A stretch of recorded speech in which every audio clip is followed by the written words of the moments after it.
What if there's an alien race preparing to make contact with humanity, and we've barely heard of them? The Yahyel are described in some theories as a hybrid extraterrestrial species, closely connected to both humans and Grey-type aliens. Unlike other alien narratives, the Yahyel are often said to have a specific purpose, to act as a bridge between humanity and other advanced civilizations. But where did this idea come from? And why do so few people know about the Yahyel? In this video, we explore the origins, the agenda, and the hidden mysteries behind the Yahyel alien race. There is a moment, somewhere between the rational and the extraordinary, where the world you thought you understood begins to dissolve. It is not a dramatic moment necessarily, no thunderclap, no blinding light from the sky. For most people, it begins quietly. A conversation they were not supposed to have, a memory they cannot explain, a dream that refused to remain a dream. And at the center of that unraveling, reported again and again by individuals across different cultures, different languages, different centuries, is an encounter with beings who are not human and yet seem to know us better than we know ourselves. Among all the intelligent non-human civilizations that researchers, experiencers, channelers, and whistleblowers have attempted to describe, one group has emerged in the past several decades with a consistency and a specificity that demands serious examination. They are known, among those who have studied them most closely, as the Yahyel, and their story, their origins, their purpose, the nature of their relationship with humanity, and what they want from us, is unlike anything that has been proposed before in the annals of contact research. To understand the Yahyel, you must first abandon almost every assumption you have brought with you from science fiction, from government briefings, from Hollywood, and from the popular imagination of alien contact, because the Yahyel are not the cold, indifferent grays of abduction mythology. They are not the reptilian conquerors of conspiratorial literature. They are not the benevolent space brothers of mid-century contactee reports, offering easy salvation from the sky. They are something far more intimate, far more unsettling, and ultimately far more hopeful than any of those archetypes. And the reason they are so difficult to categorize is that their story is, in the most profound sense, our story too. The information that has come through about the Yahyel arrives from multiple streams simultaneously. It comes from the testimony of individuals who describe physical encounters, often beginning in childhood, with beings that match a consistent description: slender, luminous, large-eyed, communicating not through sound, but through something that feels like direct thought transmission. It comes from the work of researchers like Bashar, the non-physical intelligence channeled through Daryl Anka, who has discussed the Yahyel in extensive detail over multiple decades, providing a framework of cosmological, social, and historical context that no other source has come close to matching in its internal consistency. It comes from researchers in the UFO and disclosure community who have begun to cross-reference experiencer accounts and find convergences too specific and too strange to dismiss. And it comes, in fragments, from the government and military files that have slowly leaked into the public domain. Files that describe encounters, sometimes terrifying and sometimes profound, that seem to match the profile of the civilization we are here to discuss. What makes the Yahyel unique, first and foremost, is their relationship to humanity, not as observers, not as experimenters, not as gods visiting a primitive world, but as relatives, as family, in a sense that is biological, historical, and spiritual all at once. The Yahyel, according to the most detailed accounts that have come through, are a hybrid civilization, a people who carry within their physical form and their genetic heritage a significant portion of human DNA. They are, in the most literal sense available to us, our children and our ancestors simultaneously, existing in a paradox of time and causality that our linear minds struggle to hold. This is not metaphor. It is not spiritualist fantasy.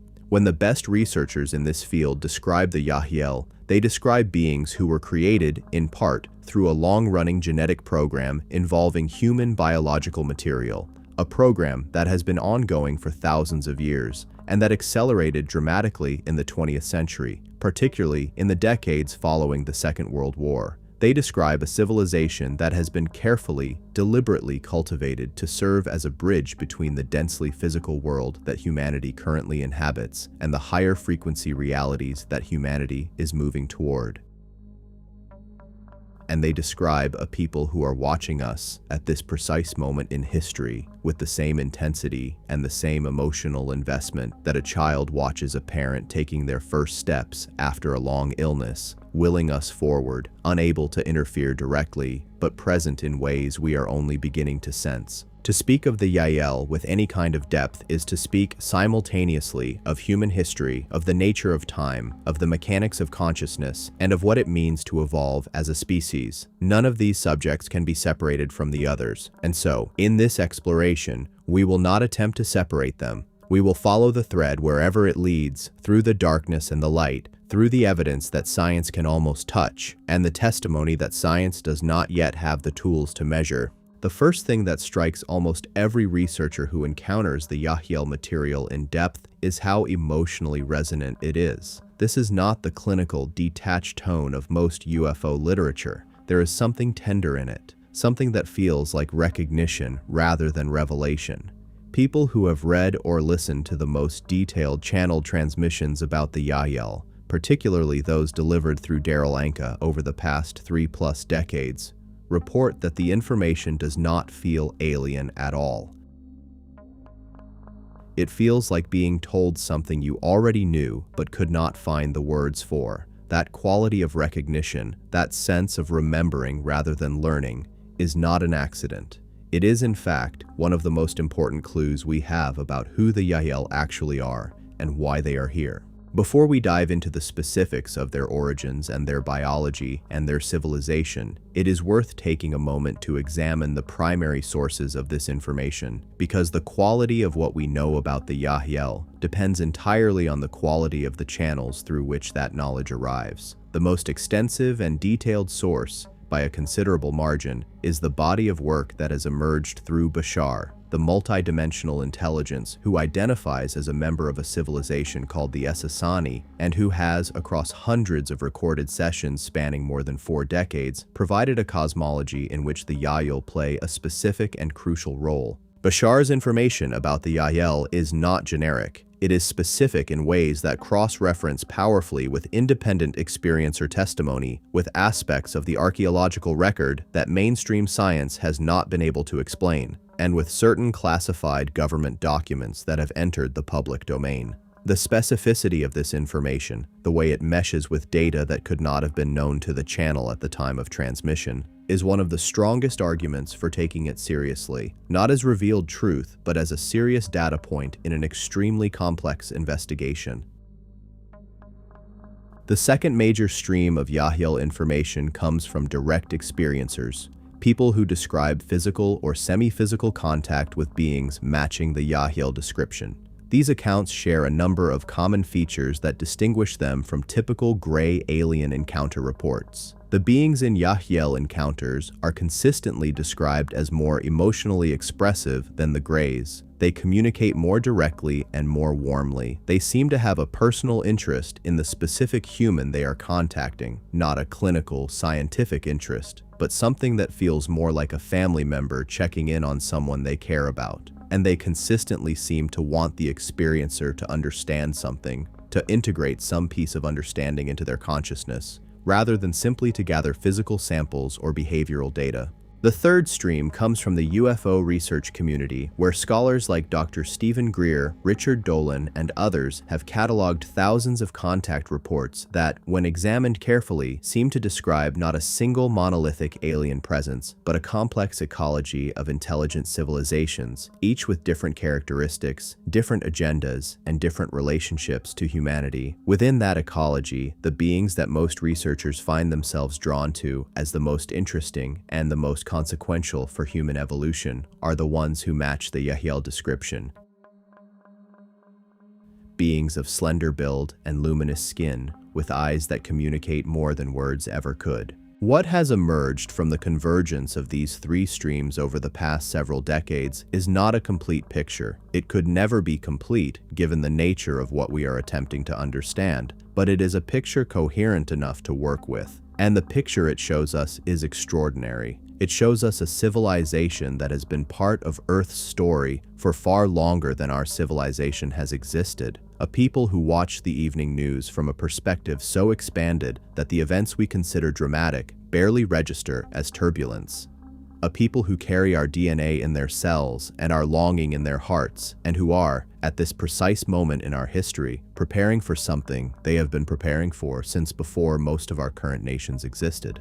They are preparing for contact, not covert contact, not the kind that leaves people shaking in the middle of the night, wondering what just happened to them. Open contact, mutual, consensual, transformative encounter between two civilizations that are, in the final analysis, far more connected than they are separate. And everything we understand about the Yahyel, their history, their biology, their psychology, their technology, their relationship to time, points toward this moment as the destination toward which their entire existence has been oriented.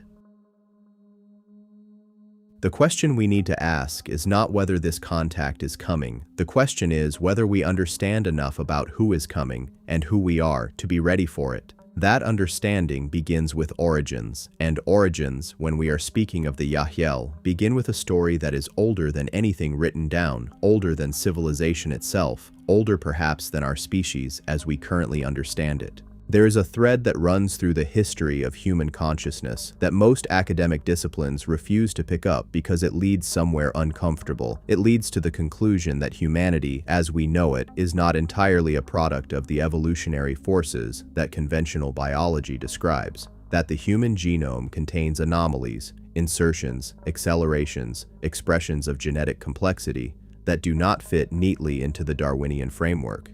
That the story of human consciousness, of language, of symbolic thought, of abstract reasoning did not unfold along the smooth gradient that the textbooks propose, but instead leaped forward in ways that look, to anyone willing to use the word, engineered. This is not, in itself, a new observation. Scholars of ancient texts, from Zecharia Sitchin to researchers of the Vedic tradition, to those who have studied the oldest known written records from Sumer and Akkad, have long noted that the oldest human civilizations described relationships between human beings and non-human intelligences that were transactional, complex, and biological in nature. The beings described in these texts were not gods in the theological sense. They were entities with physical bodies, physical needs, and a vested interest in human development that went beyond the spiritual and into the genetic. What the Yahyel material adds to this ancient conversation is a temporal framework, an understanding of when and why the relationship between humanity and non-human intelligence took the specific form that it did and where that relationship is heading. And within that framework, the Yahyel themselves occupy a position that is simultaneously the most recent expression of this ancient relationship and the most important one. To understand that position, we need to understand something about how civilizations evolve across the spectrum of densities that the Yahyel and their allies describe, a spectrum that includes our own physical reality as one layer in a much vaster structure of consciousness. In this framework, physical evolution is only one dimension of a civilization's growth. Consciousness evolution, the development of awareness, compassion, integration, and what we might call spiritual maturity, is equally important and in some ways more fundamental. A civilization can be technologically advanced and still be, in terms of consciousness evolution, in its infancy. Many of the civilizations described in the broader contact literature fit precisely that description. The Yahyel, however, occupy a point on the evolutionary spectrum that makes them uniquely positioned to serve as a bridge. They have progressed beyond the purely physical orientation of third-density existence, the level at which humanity currently operates, but they have not yet made the full transition to the non-physical states of being that more advanced civilizations inhabit. They are, in the language of the framework through which they are most clearly described, a fourth-density civilization, and that positioning, just one step ahead of us on a path they remember walking, is precisely what makes them the ideal candidates for first open contact. A civilization vastly more advanced than we are, with technology and consciousness operating at levels we have no framework for, would have almost nothing to say to us that we could understand or integrate. It would be like asking a child learning to walk to have a productive conversation with a theoretical physicist. But a civilization that remembers walking, that is itself still learning to run, that still carries some of the same biological heritage we carry, that civilization can meet us closer to where we are. And that, in essence, is the Yahyel's function in the larger design. None of this means, however, that the Yahyel are simply a friendlier version of us. They are not.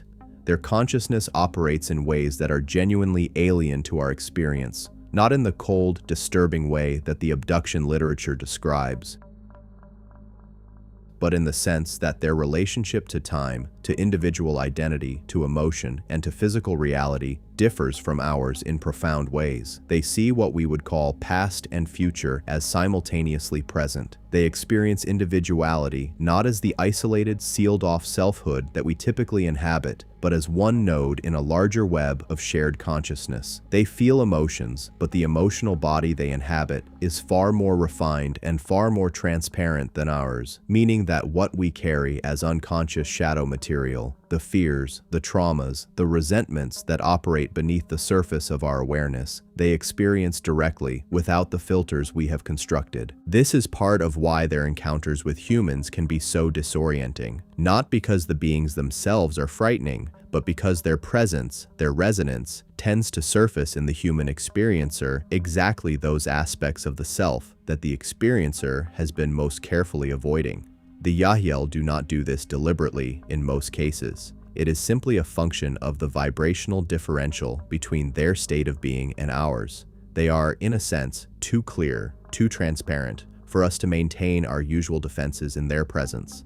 And that transparency, though temporarily unsettling, is ultimately one of the most valuable gifts they can offer us. The beings that most closely match the Yahyel description in the mainstream contact record have been reported consistently and across widely separate geographic and cultural contexts.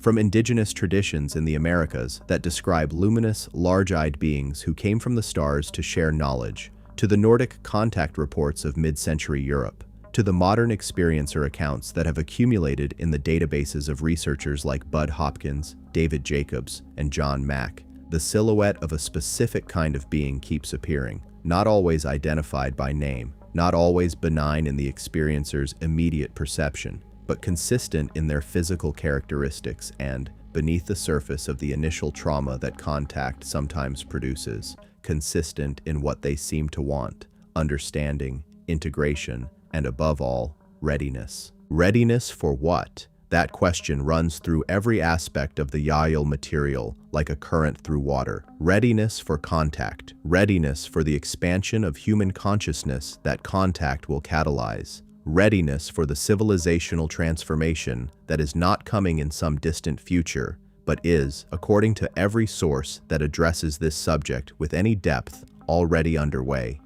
We are, right now, in the opening phase of the most consequential transition in human history, and the Yahyel are watching, closer than we know, more invested than we can imagine, waiting for the moment when enough of us are ready to look up from the dream we have been living and acknowledge what has been circling overhead for as long as we have existed. This documentary is an attempt to understand that moment, to understand the beings who are approaching it with us, to understand the history that led here, the biology that connects us, the agenda that drives them, and the mysteries that still, even for the researchers who have spent decades on this material, remain hidden in the deep waters of a subject that resists simplification and demands, above all, open eyes. We begin, as all genuine stories begin, at the beginning. Not the beginning of the Yahyel as a civilization. That story reaches back further than most human frameworks can contain, but the beginning of their relationship with us. Because to understand where we are now, we must understand where this began. And that beginning is simultaneously more ancient and more recent than you might expect. Before the beginning, the cosmic lineage of the Yahyel, Every civilization has a creation story. Usually it is a story about gods, about forces of nature, about the emergence of consciousness from darkness. The Yahyel have a creation story too, but theirs is different from anything in our mythological canon because it includes us, not as characters watching from the edges, but as participants, as co-creators, as parents, in a way that forces us to radically revise our understanding of what parenthood means when time is not a straight line. To trace the lineage of the Yahyel properly, we need to start with a group of beings that appear in the contact literature with striking frequency, the Sirians. In the framework provided by Bashar and cross-referenced by several independent research streams, the civilization based in the Sirian star system, particularly around Sirius B, has played a foundational role in the seeding and cultivation of consciousness on Earth. This is not a marginal claim in the literature. The Sirian connection to humanity appears in ancient Egyptian cosmology in the Dogon tribal knowledge of West Africa, which preserves detailed astronomical information about the Sirius system that could not, in the conventional framework, have been known to a pre-telescope culture in Sumerian records and in the oldest layers of the Hindu Vedic tradition. The Sirians, in the contact literature, are described as a highly advanced civilization that has been involved in genetic and consciousness experimentation across many star systems for an extraordinarily long period. Their interest in Earth is not incidental. It is deliberately chosen based on the recognition that Earth is a world of unusual biological richness, a biosphere of extraordinary complexity and resilience, and that the indigenous consciousness of humanity has a particular potential for creative expression that, properly developed, could contribute something unique to the galactic community of civilizations. It was from Sirian involvement, in combination with other advanced races operating in this sector of the galaxy, that the first significant modifications to proto-human genetics were made. Modifications that, as the fossil record imperfectly reflects, produce the kind of cognitive leaps that conventional evolution struggles to account for. This is the layer of human prehistory that the ancient texts describe in the language of gods and their interactions with human women, of divine bloodlines, of beings who came from the stars and changed the nature of those they encountered.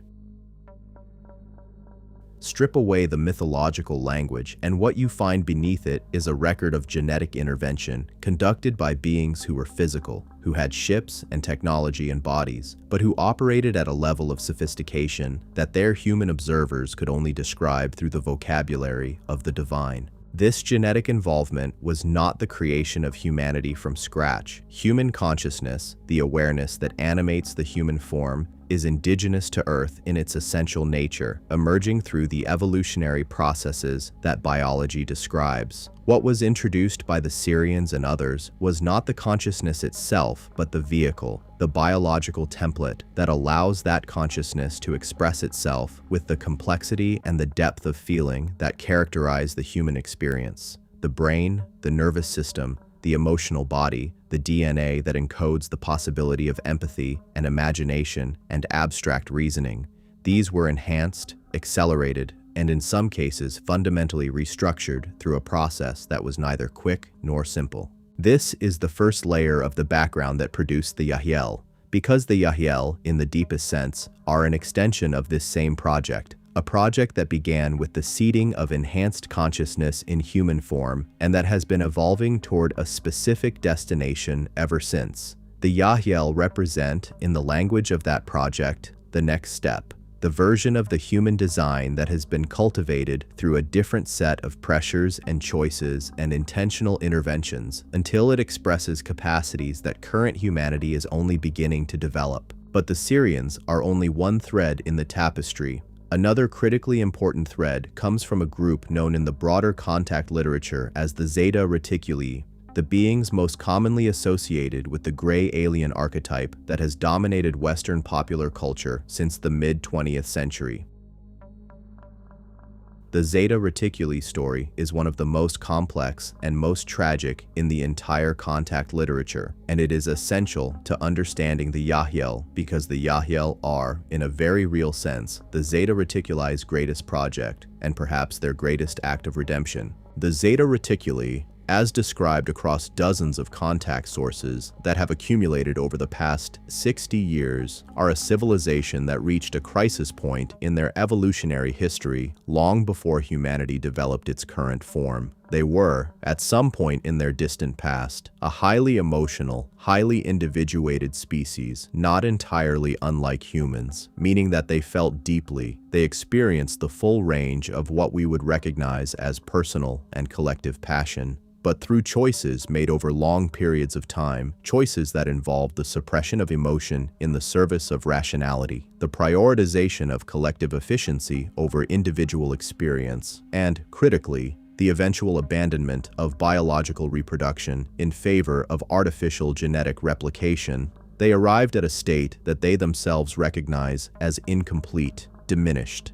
As a species, they had traded something irreplaceable for survival and efficiency, and by the time they recognized the magnitude of that trade, the biological capacity to simply reverse it was no longer available to them. What they had lost, in the language that describes these things most accurately, was emotional depth, the capacity to feel joy and grief, and longing and passion, and the full electrical current of embodied experience had been engineered out of their genome in the service of social stability and cognitive consistency, and without it, they were discovering, their civilization was dying.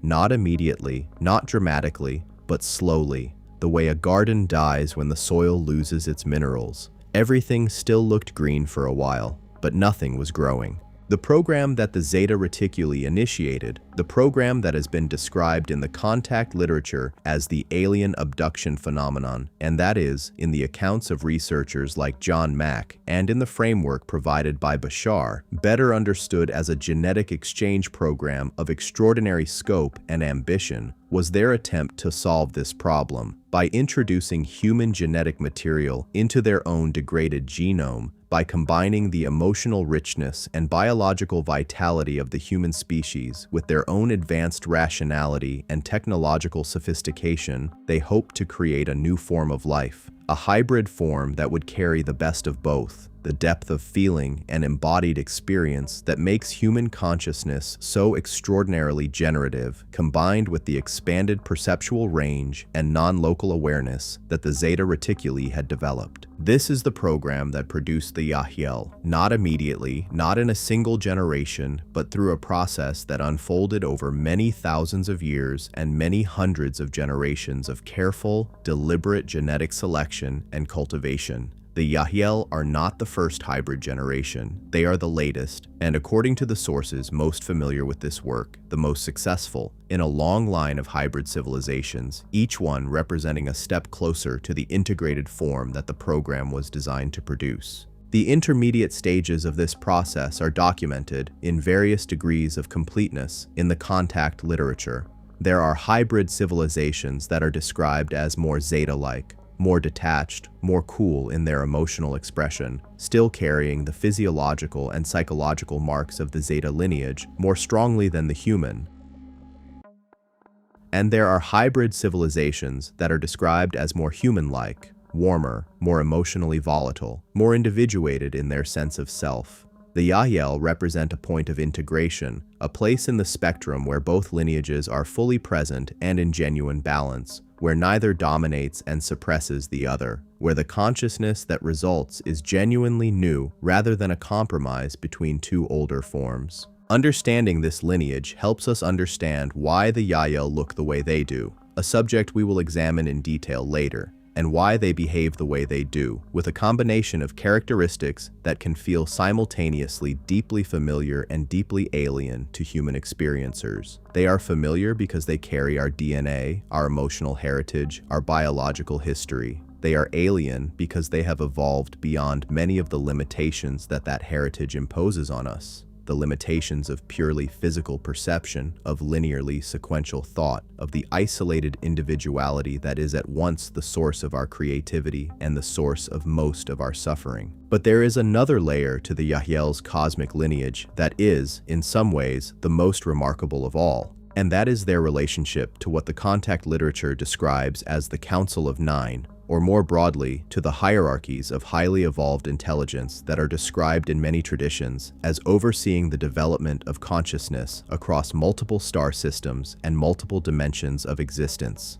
The Yahyel are not independent actors in the drama of human evolution. They are participants in a much larger design, a design that has been unfolding across geological and astronomical timescales, involving intelligences whose nature we have barely begun to conceptualize. This broader context is important because it addresses one of the most common objections to the Yahyel material, the question of motive.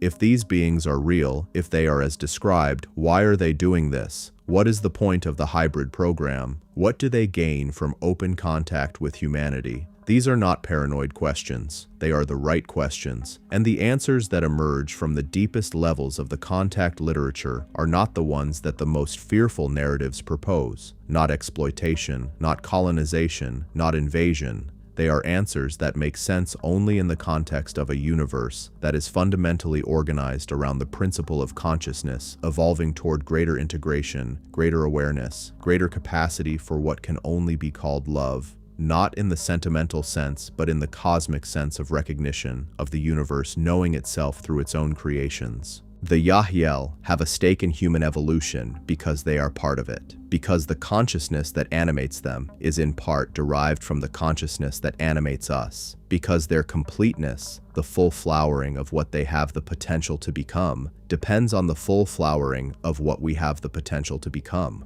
We are not their project in the way that a scientist has a project. We are their family. And what any healthy family wants for its members is not control or usefulness or gratitude. It is flourishing. There are those who study the Zeta Reticuli material who find it disturbing, the idea that human genetic material was taken without explicit consent, that the program was conducted across many human generations without full disclosure, that human experiencers were sometimes frightened by encounters they did not understand and could not contextualize. These concerns are legitimate and should not be minimized. The contact researchers who have spent their careers sitting with individuals who have had traumatic encounters, John Mack, the late Bud Hopkins, Barbara Lamb, and others, have documented real suffering, real confusion, real disturbance in people who were not given the framework to understand what was happening to them. But there is a larger context in which these experiences need to be placed. And placing them in that context does not dismiss the suffering or the confusion. It simply expands the frame enough to see what the suffering and the confusion were part of. In the framework that the deepest contact literature provides, the Zeta Reticuli program was conducted with the full awareness and consent of the higher aspects of the souls involved. The parts of the person that exist beyond the personality and beyond the physical body, that have access to a much larger picture than the waking human consciousness typically holds. At the level of the soul, according to this framework, the individuals who participated in the genetic exchange program volunteered for that participation.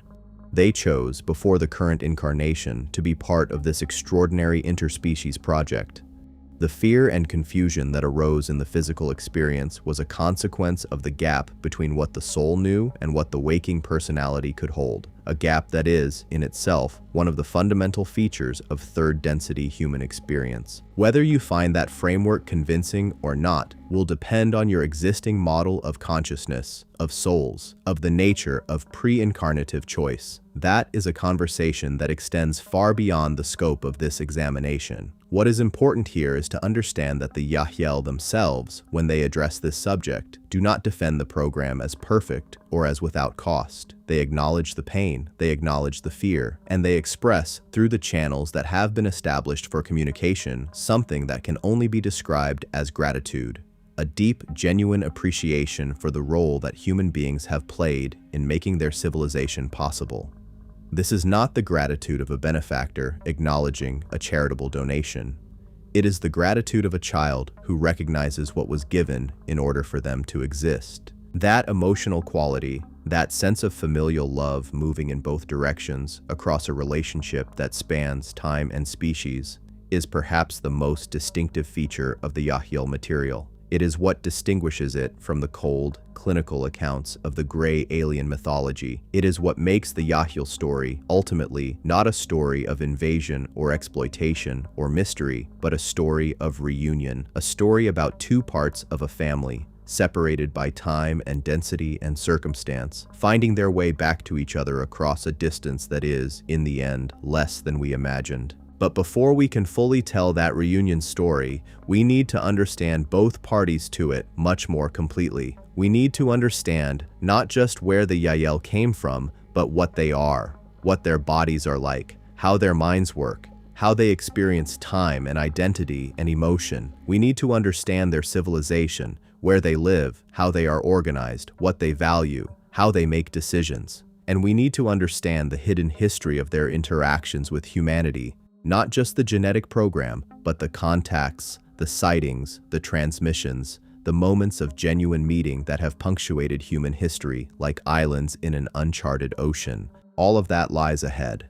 But the foundation is now in place. The Yahyel did not appear from nowhere.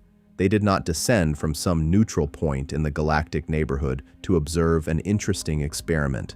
They emerged from a process that is as ancient as our civilization's deepest records and as intimate as the DNA that runs through every human body on this planet. They are, in the most literal sense available to us, part of us, and we are part of them. And the story of what that means, for both our species and for the future we are approaching together, is a story that deserves to be told in full, without flinching, without the simplification that fear produces, and without the sentimentality that hope sometimes substitutes for truth.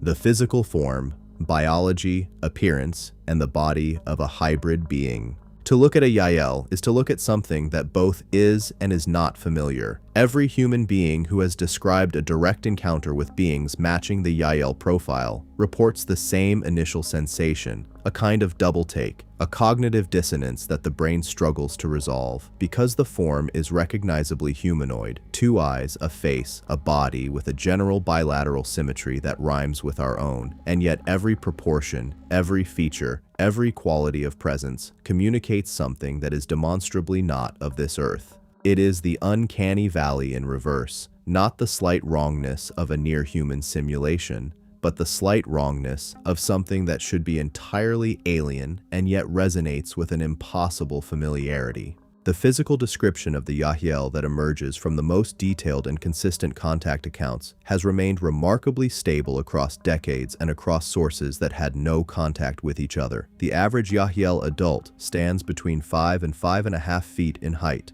slightly shorter than the human average, but within the range of normal human variation. Their build is slender, not in the frail skeletal way of the classic gray alien description, but in the way of a body that carries very little excess, lean, functional, efficient. The musculature is present but understated, suggesting a biology that does not require the same dense physical architecture that our gravity-adapted, physically laboring bodies do. The skin is where most experiencers first register the difference. Descriptions vary in their precise language, but converge on a quality that can be summarized as luminosity. The skin of the Yahyel has a faint inner light, not dramatic, not like a lamp through gauze, but subtle, like the difference between a face lit from within by robust health and a face lit only by external sources. Some experiencers describe a slight iridescence, a quality of the skin surface that catches different frequencies of light in ways that human skin does not. The overall color palette reported ranges from a pale, almost translucent white to a warm, golden tone, with many variations in between. What does not appear in any consistent Yahyel encounter account, notably, is the dark, leathery, or gray-green skin tone associated with the Zeta Reticuli in their most commonly reported form. This difference is significant. It suggests that the human biological contribution to the hybrid genome has expressed itself strongly in the integumentary system, producing a skin type that is visually much closer to human variation than to its Zeta heritage. The head is slightly larger in proportion to the body than human norms, though less dramatically so than in the classic gray alien description. The cranium is extended, particularly in the posterior regions, suggesting an expanded neural architecture, and the forehead is notably broad and high. The facial features are refined, a small, narrow nose, a mouth that is somewhat smaller than the human average and that carries very little of the heavy musculature that human faces require for the full range of our complex facial expressions. This is not, however, because the Yahyel face is unexpressive. It is because their primary mode of emotional communication is not through the face at all. The face of a Yahyel reflects emotion, but it reflects it in a cleaner, simpler way, the way a calm pool of water reflects the sky without distorting it. The eyes are the feature that every experiencer mentions first, and that they return to throughout their accounts as the element that most defies description. Yahyel eyes are large, much larger than human eyes in proportion to the face, and almond-shaped, with an orientation that is slightly more lateral than the frontal placement of human eyes. The irises, in most accounts, take up the majority of the visible eye surface, giving the impression of depth that has no bottom. The colors reported range from luminous amber to deep violet to a quality that experiencers often describe as dark light, a darkness that seems somehow to generate rather than absorb illumination. And the eyes communicate, not just in the passive sense of reflecting internal states, but actively, in a way that feels like transmission, like information being transferred directly, bypassing the entire verbal architecture of human communication and arriving not as words or concepts, but as fully formed understanding, simultaneously intellectual and emotional. This mode of eye contact is one of the most frequently cited aspects of Yahyel encounters, and it is one of the most consistent distinguishing features between these encounters and those reported with other non-human beings. Multiple independent experiencers, in accounts separated by decades and continents, describe the experience of making eye contact with a Yahyel as the experience of being completely known, not examined, known. There is a difference. Being examined is being assessed from a distance, cataloged, measured. Being known is something else entirely. It is the sensation of being seen without remainder, of having the full complexity of your being registered and acknowledged without judgment, without the protective editing that human social interaction always requires. It is, for many experiencers, simultaneously the most intimate and the most terrifying thing they have ever encountered. Terrifying, not because there is anything threatening in the quality of the contact, but because the defenses we keep in place against that quality of being known are, in its presence, simply gone. The Yahyel sensory apparatus, beyond the visual system, is substantially enhanced relative to the human range. Their hearing appears to extend into frequency ranges both above and below the human auditory threshold. Their sense of what we might call energetic perception, the ability to directly register the electromagnetic and what researchers sometimes call the morphic fields of their environment, including the emotional and psychological states of other beings, is dramatically more developed than anything in the human sensory toolkit. This is not a supernatural ability in the way that popular culture understands the word supernatural. It is a biological capacity, a function of neural architecture and sensory organ development that, in the Yahyel, has been selected for and developed in the same way that human color vision or spatial reasoning has been developed.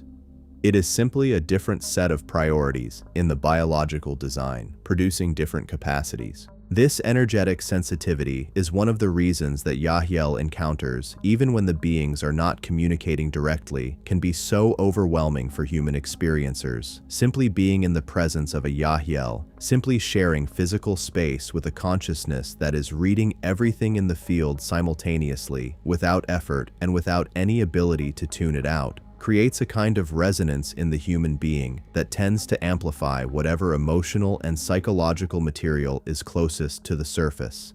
Again, this is not something the Yahyel do deliberately. It is simply the nature of what they are and what happens when a highly sensitive instrument comes into proximity with a field it is designed to read.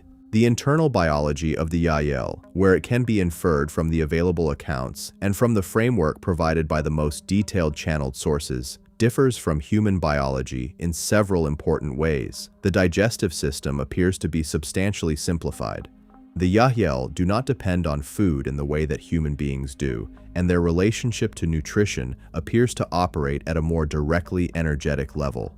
Some accounts suggest that the Yahyel can absorb certain frequencies of light and convert them directly to metabolic energy, not in the crude way that photosynthesis works in plants, but in a more sophisticated process that the biology of their hybrid form has developed. This capacity is described as partial rather than total. They still interact with physical substances for nourishment, but the dependence on that interaction is far less critical and far less frequent than human dietary needs. Their reproductive biology is perhaps the most complex and the most philosophically interesting aspect of their physical existence. Because the Yahyel carry the legacy of both the human reproductive system and the Zeta Reticuli's long experience with artificial genetic cultivation, their approach to reproduction is neither fully biological in the human sense nor fully technological in the Zeta sense, but a genuinely new synthesis of both. They are capable of biological reproduction. This is one of the markers of the success of the hybrid program, and it distinguishes them from some of the earlier hybrid generations described in the contact literature, which were sterile.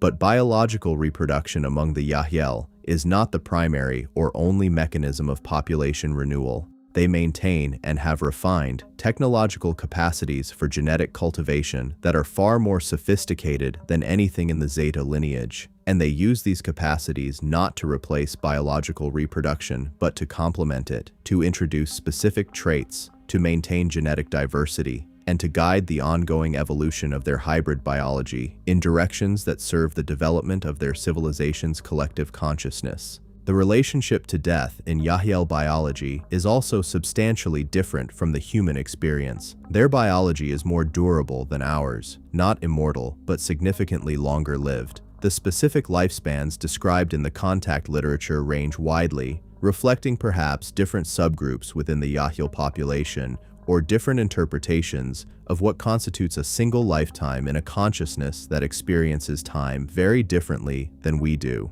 What is clear is that the transition between incarnations, what we would call death and rebirth, is far more transparent and more consciously navigated in Yahyel experience than in human experience. The forgetting that characterizes human death and rebirth, the veil that we cross between lives and that shapes the particular intensity and urgency of the human experience, is much thinner in Yahyel consciousness. They carry a much more direct awareness of the continuity of their consciousness across the boundary of individual physical lives. This is directly related to their relationship to time, which we will examine in greater detail in a later section.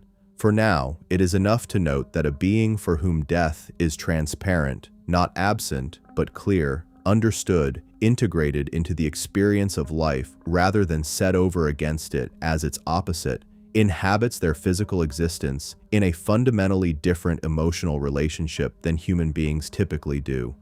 The urgency that mortality creates in human consciousness, the sense that time is running out and that every moment carries the weight of its own finitude, is present in Yahyel consciousness, but in a much softer, less pressing form. And this, paradoxically, is one of the ways in which their consciousness is less fully developed than ours in certain respects, because the pressure of mortality is one of the most powerful drivers of human creativity, human passion, and human depth of feeling. It is the limitation that makes the art possible. The Yahyel are aware of this. They study the human relationship to mortality with something that could be described as a form of awe.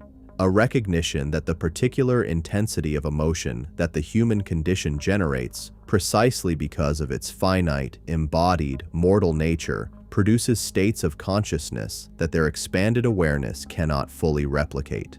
This is another dimension of what the Yahyel gain from relationship with humanity, not just genetic material, but the experiential quality of what it is like to live fully inside a life that will end, and to love that life completely despite, or perhaps because of, that ending. Their nervous system, based on what can be inferred from the available sources, operates at a frequency that is faster and more integrated than the human nervous system. The distinction between what we might call the intellectual and the intuitive, between analytical thought and felt knowing, is far less pronounced in Yahyel neural processing than it is in the human brain. Whereas human beings typically experience a gap between thinking and feeling, between what the left brain analyzes and what the body and right brain sense. The Yahyel experience these as aspects of a single unified process. This integration is not perfect. They describe their own ongoing development as involving the continued deepening of this integration, but it is far more complete than anything that human beings currently achieve, except in the deepest states of meditative absorption. This neural integration has profound consequences for how the Yahyel communicate and how they relate to each other. Because there is no gap between thought and feeling in their internal processing, there is also very little gap between intention and expression. What a Yahyel thinks about another being, they also feel about that being, and that feeling, because of their energetic sensitivity, tends to be transmitted directly, whether they intend to transmit it or not. This makes the kind of social masking and performance that human social life depends on largely unavailable to the Yahyel. In their society, you cannot effectively pretend to feel something you do not feel, or hide a feeling you are having. The social consequences of this radical transparency are profound, and they shape every aspect of Yahyel civilization in ways that we will examine in detail. For now, what is most important is to understand the physical Yahyel as something genuinely new, not a cleaned-up human, not a cold alien pretending at humanity, but a third thing, a synthesis that carries the heritage of both lineages and that expresses, in its physical form, the first successful result of what may be the most ambitious biological project in this corner of the galaxy. A body designed not just for survival in a physical environment, but for the expression and cultivation of consciousness at a level that bridges the physical and the non-physical, that stands in its very biology at the threshold between the world we know and the world we are becoming.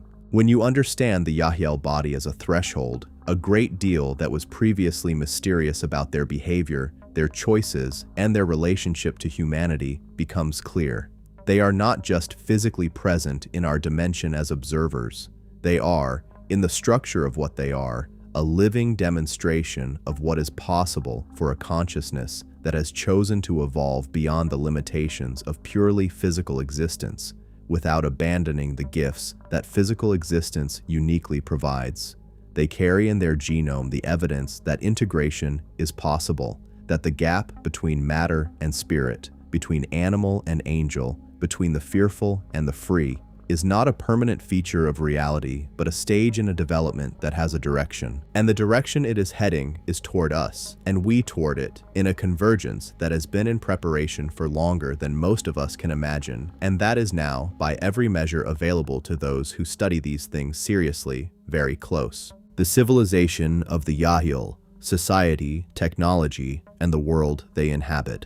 The Yahyel do not live on a planet in the way that human beings live on a planet. This is one of the first and most important things to understand about their civilization because it shapes everything else: their social structure, their relationship to resources, their mode of governance, their experience of community and solitude, and the physical world. The Yahyel are, in large part, a spacefaring civilization. They do not have a single homeworld that all of them inhabit. Their population is distributed across a fleet of craft of varying sizes, from small 2- or 3-person vehicles used for specific contact and reconnaissance work, to enormous mothercraft that function as self-sustaining communities, capable of housing thousands of individuals and maintaining themselves indefinitely in space. This is not, however, a population of nomads without roots. The Yahyel maintain a relationship with a planet in our general stellar neighborhood, a world that is not Earth and that is not currently accessible to human space travel, that serves as a cultural and spiritual anchor, a place that preserves the living record of their civilization's history and that functions as a meeting point for the larger Yahyel community. But the day-to-day reality of most Yahyel life is life aboard craft. Environments that have been designed with extraordinary sophistication to support not just the physical needs of their inhabitants, but the emotional, social, and spiritual dimensions of their existence. The craft themselves deserve more than a passing description because they represent a technology so far beyond our current engineering paradigm that they force us to revise our understanding of what technology actually is. Human technology is, in its current form, fundamentally mechanical. It works by manipulating physical matter and energy according to the laws of physics as we currently understand them. Yahyel technology works by a different principle entirely. It is, in the language used by the most technically detailed contact sources, consciousness responsive. It operates not by mechanical processes, but by a direct interface between the awareness of its operators and the physical structure of the craft and its systems. This is not science fiction. It is the logical extension of a principle that quantum physics has been pointing toward for almost a century. The principle that consciousness and physical reality are not separate domains but aspects of a single continuum, and that the state of the observer is not irrelevant to the state of what is observed. Yahyel technology takes this principle out of the laboratory and into engineering. Their craft respond to thought and intention in much the same way that a sufficiently advanced computer responds to programming. But the programming interface is not a keyboard or a touchscreen or a neural implant.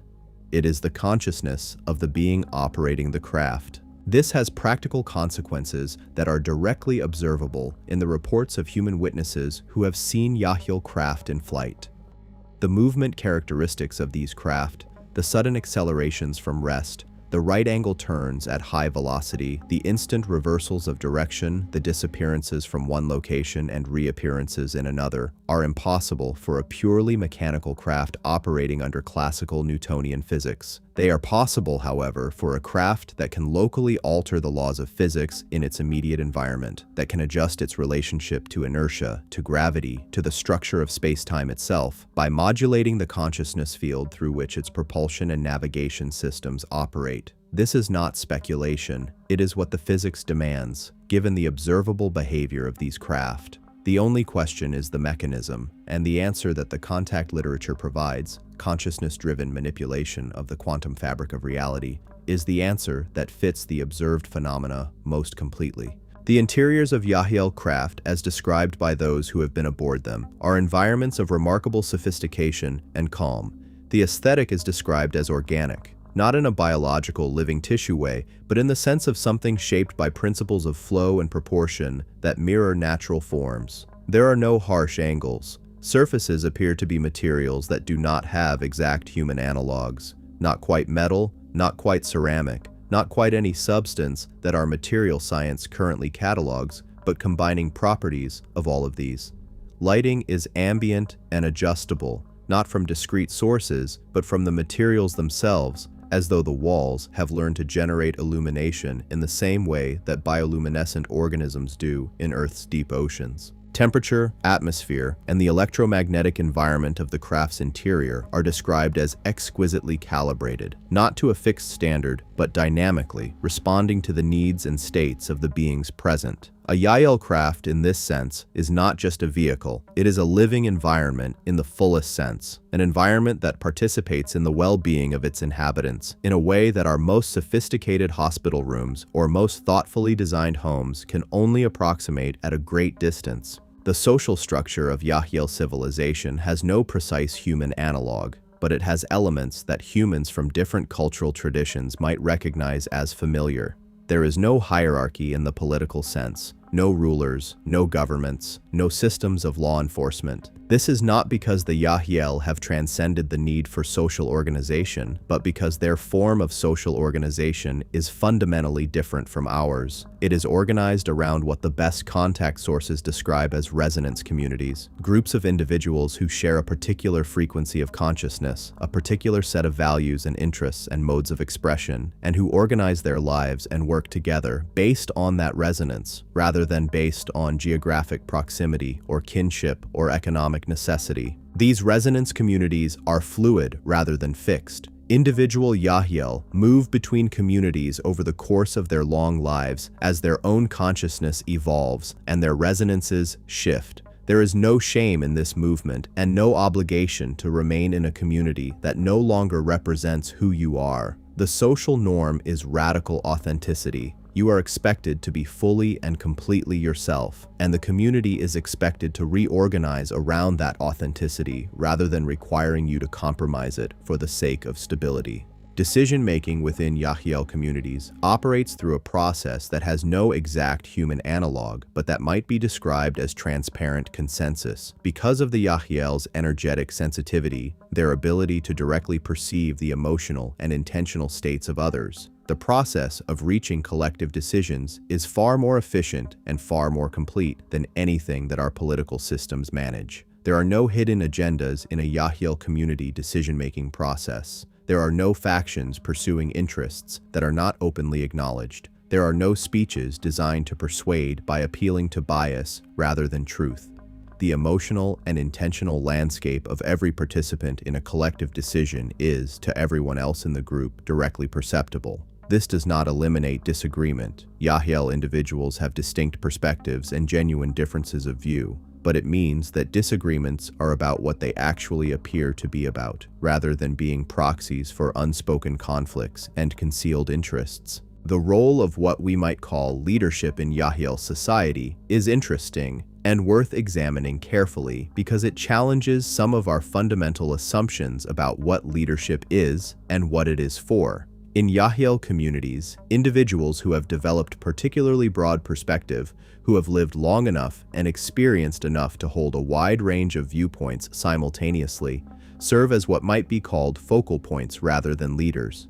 They do not decide for others, they do not command, but they serve as the still points around which the community's collective intelligence organizes itself, the way a crystal provides the structure around which a solution precipitates. Their authority comes entirely from their clarity and their depth of understanding, and it lasts only as long as their clarity serves the community.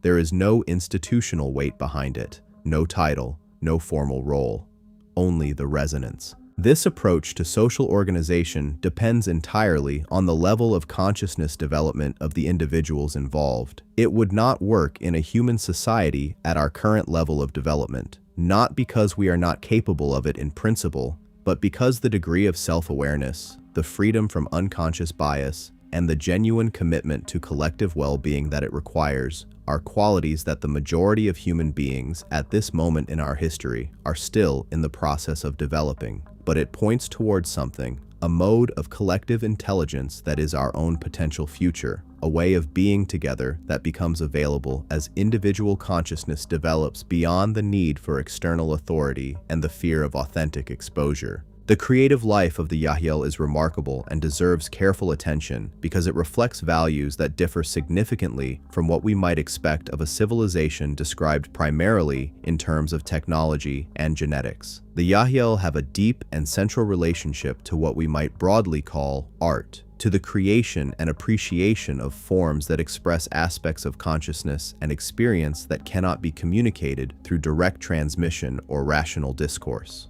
This might seem surprising for a species whose primary mode of communication is energetic and direct. If you can transmit understanding directly, why do you need art? The answer that emerges from the most thoughtful contact sources is that art is not primarily about the transmission of information. It is about the exploration of what has not yet been understood, the frontier of consciousness where the known transitions into the not yet known. Even for the Yahyel, with their expanded perceptual range and their capacity for direct energetic communication, there are aspects of experience that resist the direct transmission mode, aspects that can only be approached obliquely through the creation of forms that evoke rather than state, that gesture toward rather than define.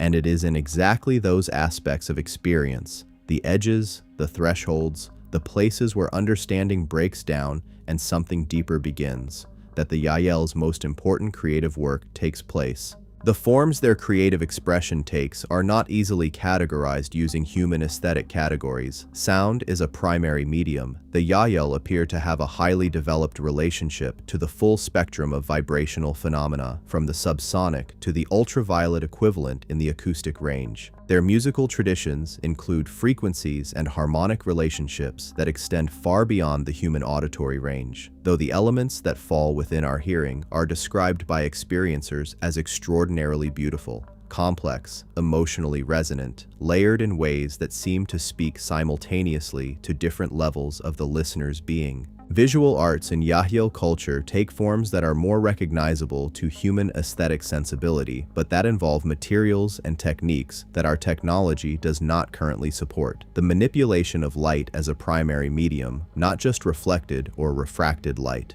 but light generated and shaped directly through the same consciousness technology interface that drives their craft, allows the creation of visual experiences that are three-dimensional, temporally dynamic, and directly interactive with the consciousness of the viewer.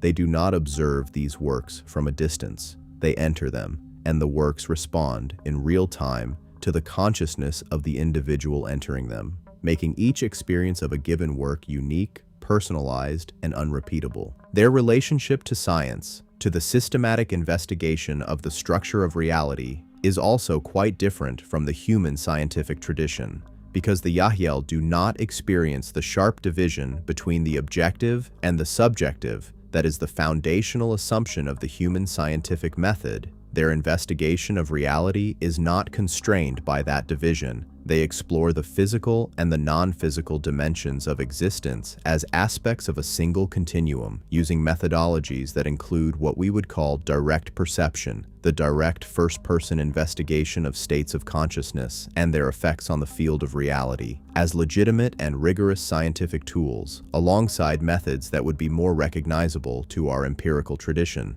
The result is a body of knowledge that integrates what human science keeps in separate departments: physics and psychology, biology and spirituality, cosmology and ethics, into a unified understanding of how reality works. This unified knowledge base informs everything in Yahyel civilization: their technology, their medicine, their social organization, their creative practice, and above all, their relationship to the question of evolution. Because for the Yahyel, evolution is not a process that happens to them. It is a process they consciously participate in, individually and collectively. They know where they came from.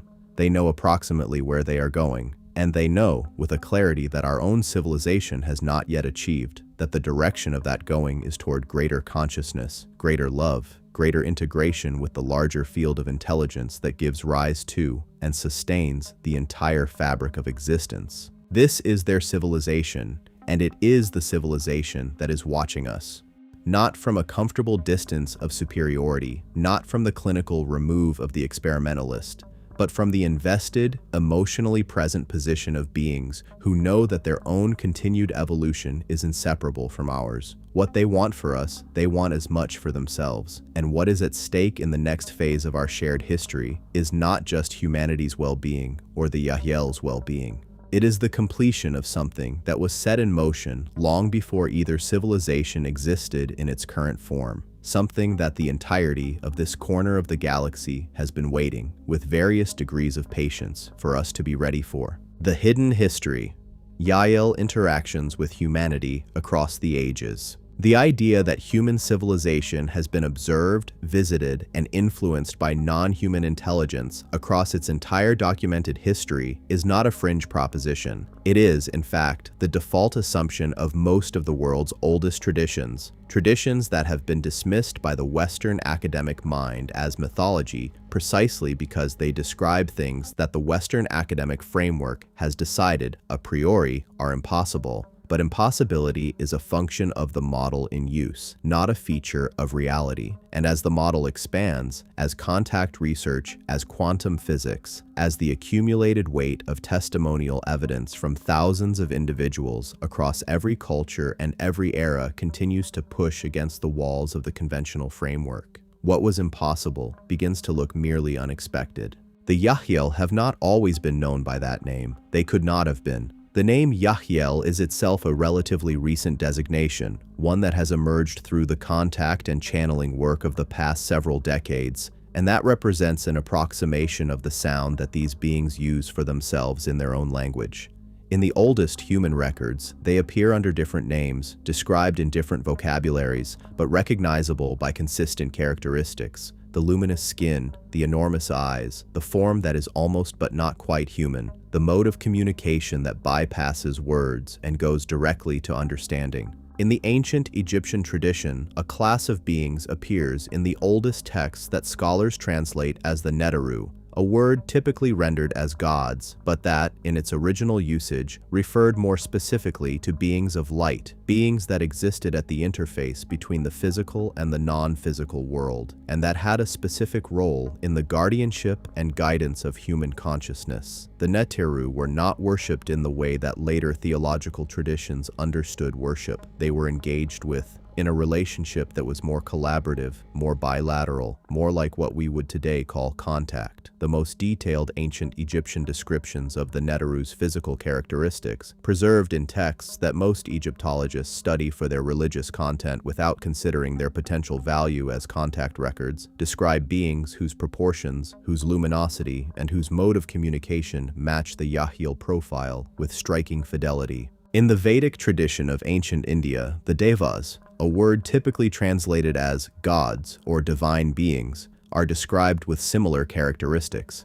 The Vedic literature is extraordinary in its detail about the physical form, the capabilities, the social organization, and the intentions of the Devas, and while much of this detail has been interpreted through a purely theological lens, there is a strong argument to be made that the original composition of these texts reflected genuine experiential contact with non-human intelligence, contact that the culture of the time could only describe in the language of the divine, but that described real beings with real physical characteristics that operated real vehicles and pursued real agendas in relationship to human civilization. The Book of Enoch, excluded from the canonical Bible but present in the religious traditions of Ethiopia and among the Dead Sea Scrolls found at Qumran, contains descriptions of encounters with beings of light that are remarkable for their specificity.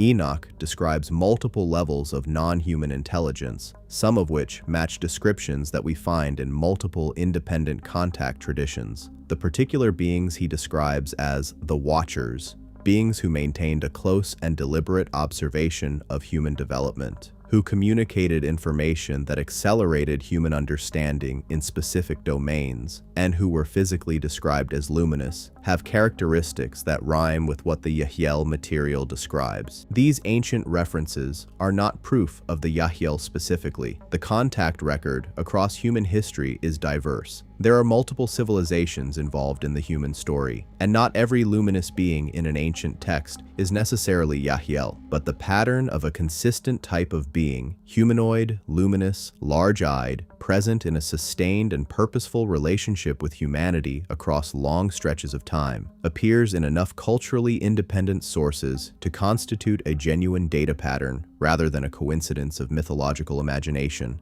Moving forward in history, the medieval period in Europe produced a remarkable body of accounts that, when examined through the lens of contact research rather than religious history, look very much like UFO and encounter reports dressed in the only language available to their authors. The luminous spheres reported in the skies over multiple European cities between the 10th and 15th centuries, spheres that moved in ways that contemporary observers consistently described as unlike anything they knew of, constitute one of the most under-discussed bodies of pre-modern UAP data. The individuals who reported personal encounters with luminous beings during this period, encounters that were typically interpreted and classified by the Church as either saintly visions or demonic experiences, depending on the politics of the moment, described modes of communication and qualities of presence that are entirely consistent with the contact literature of the 20th and 21st centuries. The 18th century saw a significant surge in what we now recognize as contact activity associated with what historians describe as the Enlightenment, that period of extraordinary acceleration in human intellectual development, scientific discovery, and political transformation that reshaped the Western world. Contact researchers have long noted the apparent correlation between periods of intense creative and intellectual activity in human civilization and surges in reported non-human contact. The question of causation is complex. Does the contact cause the acceleration, or does the acceleration attract the contact, or are both driven by a third factor? But the correlation itself is consistent enough to have been independently noted by multiple researchers working from different frameworks. The 19th century produced a particularly interesting body of contact-adjacent literature in the form of the spiritualist movement, and, more specifically, in the work of individuals like Helena Petrovna Blavatsky, whose foundational texts for what became the theosophical tradition contain descriptions of non-human intelligences and their relationship to human evolution that, stripped of their Victorian metaphysical language, map remarkably well onto the cosmological framework that the Yahyel material provides. Blavatsky described, with considerable detail for her time, a hierarchy of consciousness evolution in which humanity was not at the top, but rather at an intermediate stage in a longer development, surrounded by beings at both lower and higher levels of that development, all of it moving in a direction that she understood as the increasing integration of consciousness with the divine, a framework that the Yahyel contact material would largely endorse, though in rather different language. The 20th century, of course, is when the contact record explodes in volume and specificity.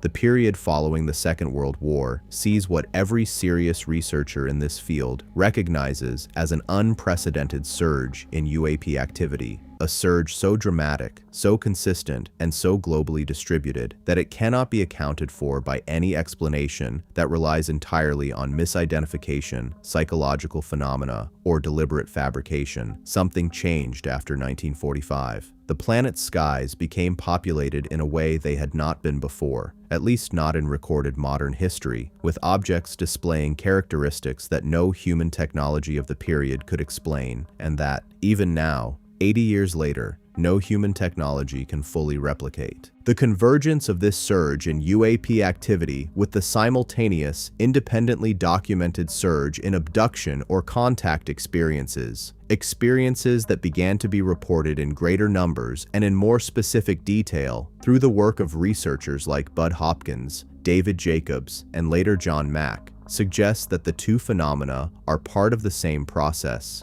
that the craft in the skies and the encounters in the bedrooms and the fields and the remote locations around the world are aspects of a single coordinated program. A program that is, in the framework we have been building, the final and most intensive phase of the long preparation for open contact. The beings most consistently described in the 20th century contact record are not identical across all accounts.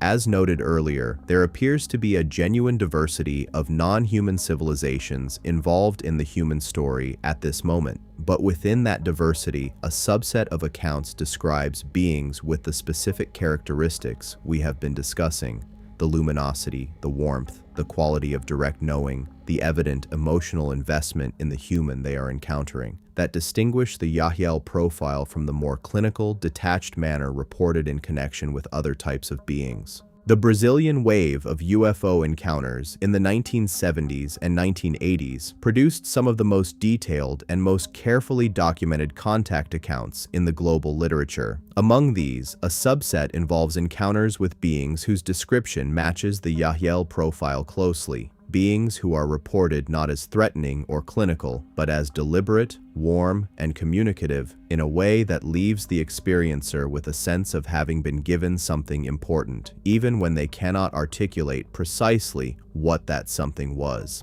The psychologist John Mack, before his death in 2004, was in the process of examining exactly this quality in the contact experiences he was studying. The sense that regardless of the initial fear or the procedural strangeness of the encounter, what remained afterward was not trauma alone, but transformation. Something had been opened, something had been set in motion, and the beings responsible seemed, in retrospect, to have been acting not as scientists conducting an experiment, but as, in some sense, teachers. The crop circle phenomenon, which has been too easily dismissed in the mainstream discourse as either a hoax or an atmospheric anomaly, represents another dimension of Yahyel interaction with humanity that has been seriously under-examined. The genuine crop circle formations, those that cannot be explained by human hoaxers, and which exhibit characteristics including changes in the crystalline structure of the plant stalks, node elongations, the absence of soil compaction that mechanical creation would require, and measurable alterations in the electromagnetic field of the formation,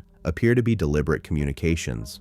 not in the sense of a message with a decipherable verbal content, but in the sense of a demonstration of what becomes possible when consciousness is applied directly to physical matter, when the boundary between intention and manifestation is not mediated by mechanical action but is direct, immediate, and precise. The formations appear most intensively in the south of England, specifically in the area of Wiltshire, around the ancient monuments of Silbury Hill, Avebury, and Stonehenge. And this geographic specificity is not random. That region of England is one of the most energetically significant sites on the planet in terms of what researchers sometimes call the Earth's ley line network, the grid of energetic pathways that crisscross the planet's surface in patterns that the builders of the world's megalithic structures clearly understood and deliberately worked with. The use of that particular region as the primary canvas for the genuine crop formation phenomenon suggests an understanding of Earth's energetic geography that goes far beyond anything in our current scientific picture, and an intention that is not just communicative but ceremonial, an act of creation performed in a place that the Earth itself recognizes as sacred. What is being communicated? In the broad view, what the genuine crop formations seem to be demonstrating is the principle that consciousness creates reality. That intention, sufficiently developed and sufficiently focused, does not need mechanical mediation to produce physical effects. This is not a new idea. It is present in every contemplative tradition that humanity has developed. But it is one thing to hold that idea as a philosophical proposition, and another thing entirely to have it demonstrated at a scale of precision and beauty that human engineering cannot currently replicate in the fields of a country that the world is watching. In the 1990s and into the 2000s, as the internet began to make the global sharing of contact experiences possible for the first time, a fascinating convergence began to emerge in the testimony of experiencers from completely different cultural and geographic contexts. People who had never read the same books, never listened to the same channeled transmissions, never talked to each other, began describing the same beings that matched the Yahyel profile, and more significantly, describing the same message that these beings seem to be conveying. Not a verbal message, not something that could be reduced to a sentence or a slogan, but a quality of information, a felt sense of something being transmitted that consistently included the same elements. An invitation to remember something forgotten, a sense of imminent transformation, a feeling of being watched over by something that cared about the outcome, and an impression, impossible to articulate precisely but unmistakable in the experience, of family, of homecoming. That word, homecoming, appears with remarkable frequency in the experiencer literature when people attempt to describe what an encounter with beings matching the Yahyel description felt like. Not the initial fear, not the strangeness of the physical circumstances, not the procedural oddity of the encounter itself, but the underlying quality of it. The way that, beneath all of it, what was happening felt not like an intrusion, but like a return. This is not the language of abduction. It is not the language of experimentation or of clinical distance. It is the language of relationship, of something that has been absent being restored, of a gap being bridged, of a long separation approaching its end. And that, in the end, is what the entire hidden history of Yahyel interaction with humanity has been moving toward. Not the drama of the encounter itself, but the recognition that becomes possible after the encounter is over, and the experiencer has had time to sit with what happened and feel into what it was really about. Not contact in the clinical sense. Reunion. The hybrid program, the most ambitious project in human history. If you wanted to design a program that would be deliberately misunderstood by the civilization it was most trying to help, you might design something very much like the hybrid program as it has actually unfolded in human experience over the past several thousand years, and with particular intensity over the past century, because almost every feature of the program, its necessity for the Zeta Reticuli, its operation without explicit human waking consent, its biological procedures that have terrified and traumatized thousands of individuals who were ill-equipped to understand what was happening to them, its ultimate goal of producing a new form of life life is guaranteed to look through the lens of third-density human consciousness in its current state of development, either threatening, exploitative, or simply impossible. The genuine complexity of the hybrid program is something that demands the same quality of attention that we would bring to any genuinely difficult ethical question. It cannot be resolved by simply labeling it as good or evil, as benevolent or malevolent. It is something far more interesting and far more challenging than either of those categories can contain. And the reason it deserves that quality of attention is simple. The program's ultimate product, the civilization of the Yahyel, is approaching open contact with humanity. If we want to understand who they are and what they want and whether we should welcome that contact, we need to understand the program that created them without flinching from its complexity. Let us begin with the most difficult part. The experience of the human beings who have been involved in this program, the experiencers, the abductees, the individuals who have found themselves at various points in their lives in circumstances they did not choose and could not control, in the presence of beings who were conducting procedures that ranged from the mildly disorienting to the deeply traumatic. This aspect of the hybrid program has been the subject of serious academic and clinical research, most notably in the work of the late Harvard psychiatrist Dr. John Mack, who spent the last decade of his life studying individuals whose contact experiences resisted any conventional psychological explanation. What Mack found, after years of careful clinical work with hundreds of experiencers, was that the contact phenomenon was not a psychiatric disorder. The individuals who reported these experiences showed no greater incidence of psychiatric illness, no greater susceptibility to fantasy or suggestion, no greater tendency toward the confabulation of false memories than the general population. They were, by every psychological measure Mack could apply, telling the truth about their experience as they had experienced it. And their experience, in remarkable detail and remarkable consistency across individuals who had never met and who came from widely different cultural and educational backgrounds, described the same phenomenon, an encounter with beings that were not human, that had a specific physical form and a specific behavioral repertoire, and that appeared to be engaged in biological activities with the human experiencer that were purposeful, deliberate, and ongoing across multiple contacts spanning years or decades. The biological procedures that these accounts describe, the extraction of eggs and sperm, the presentation to the experiencer of hybrid children that appeared to be the product of these extractions, the apparent monitoring and maintenance of these hybrid children in a non-human environment, are disturbing to read, and the disturbance is appropriate. These are not trivial intrusions. They are, from the perspective of the waking human personality, violations of bodily autonomy that have left lasting psychological marks on a significant number of the individuals involved.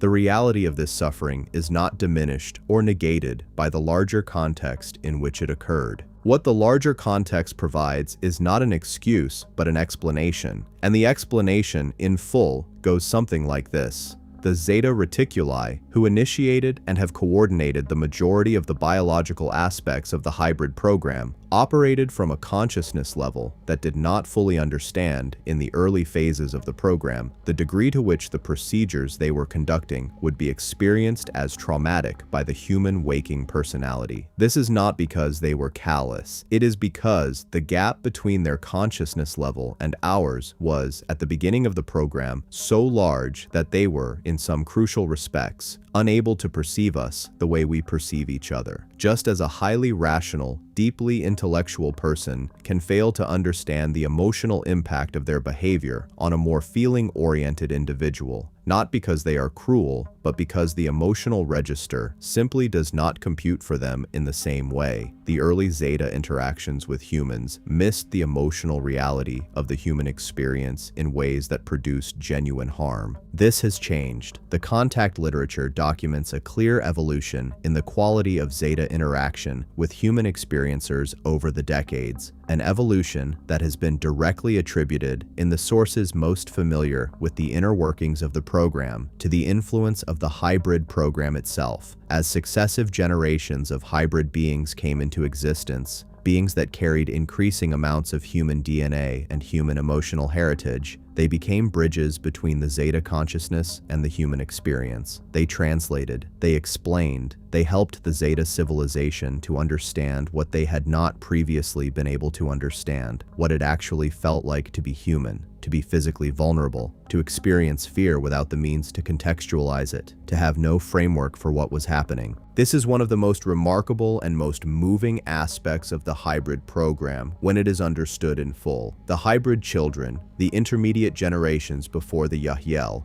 served not just as genetic experiments, but as cultural mediators. They carried both languages in the biological and experiential sense. And through that mediation, the Zeta civilization underwent a transformation that is, by all accounts, as profound as any transformation that human experiencers have reported.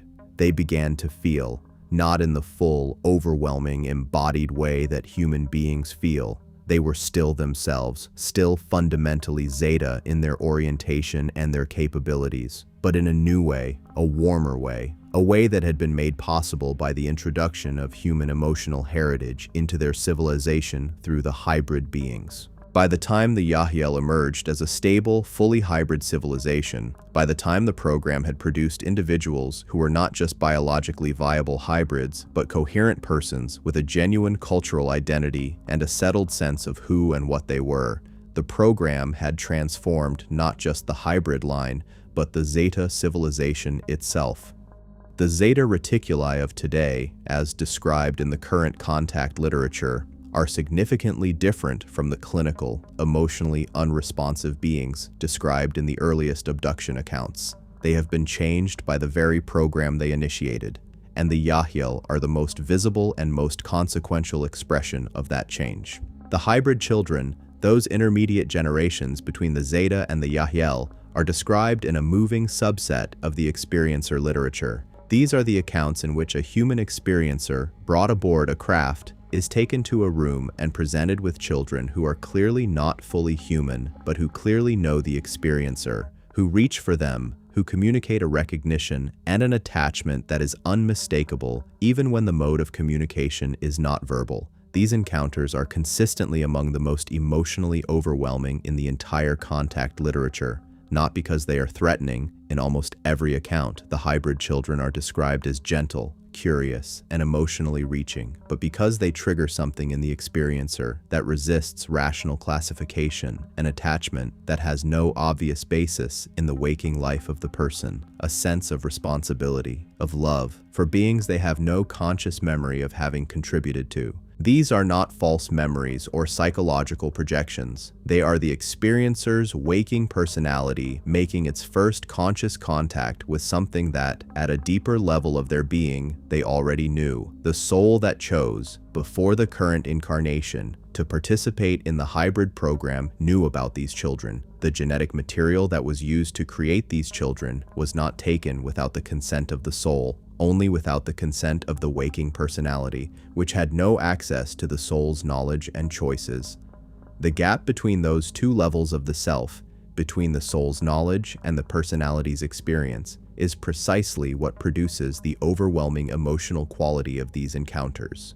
The personality is meeting something it does not remember choosing to create, while the soul is meeting something it has been aware of all along. The question of consent in this context is genuinely complex and must be held in its complexity. The framework of consent that our legal and ethical systems operate from is a framework designed for waking personalities interacting with each other in linear time. It assumes that the self is a single, unified entity whose choices are made and communicated from a single level of awareness. The hybrid program does not operate within those assumptions. It operates within a framework in which the soul, the larger, non-physical aspect of the self that exists across multiple lifetimes and has access to a much larger picture, is the relevant decision-making entity, and in which its choices, made before the current incarnation, are the binding agreements under which the program operates. This framework is not one that our legal system would recognize. It is not one that our therapeutic community can easily work with, and it does not eliminate the reality of the distress that has been experienced by individual human beings whose waking personalities were not prepared for what their souls had agreed to.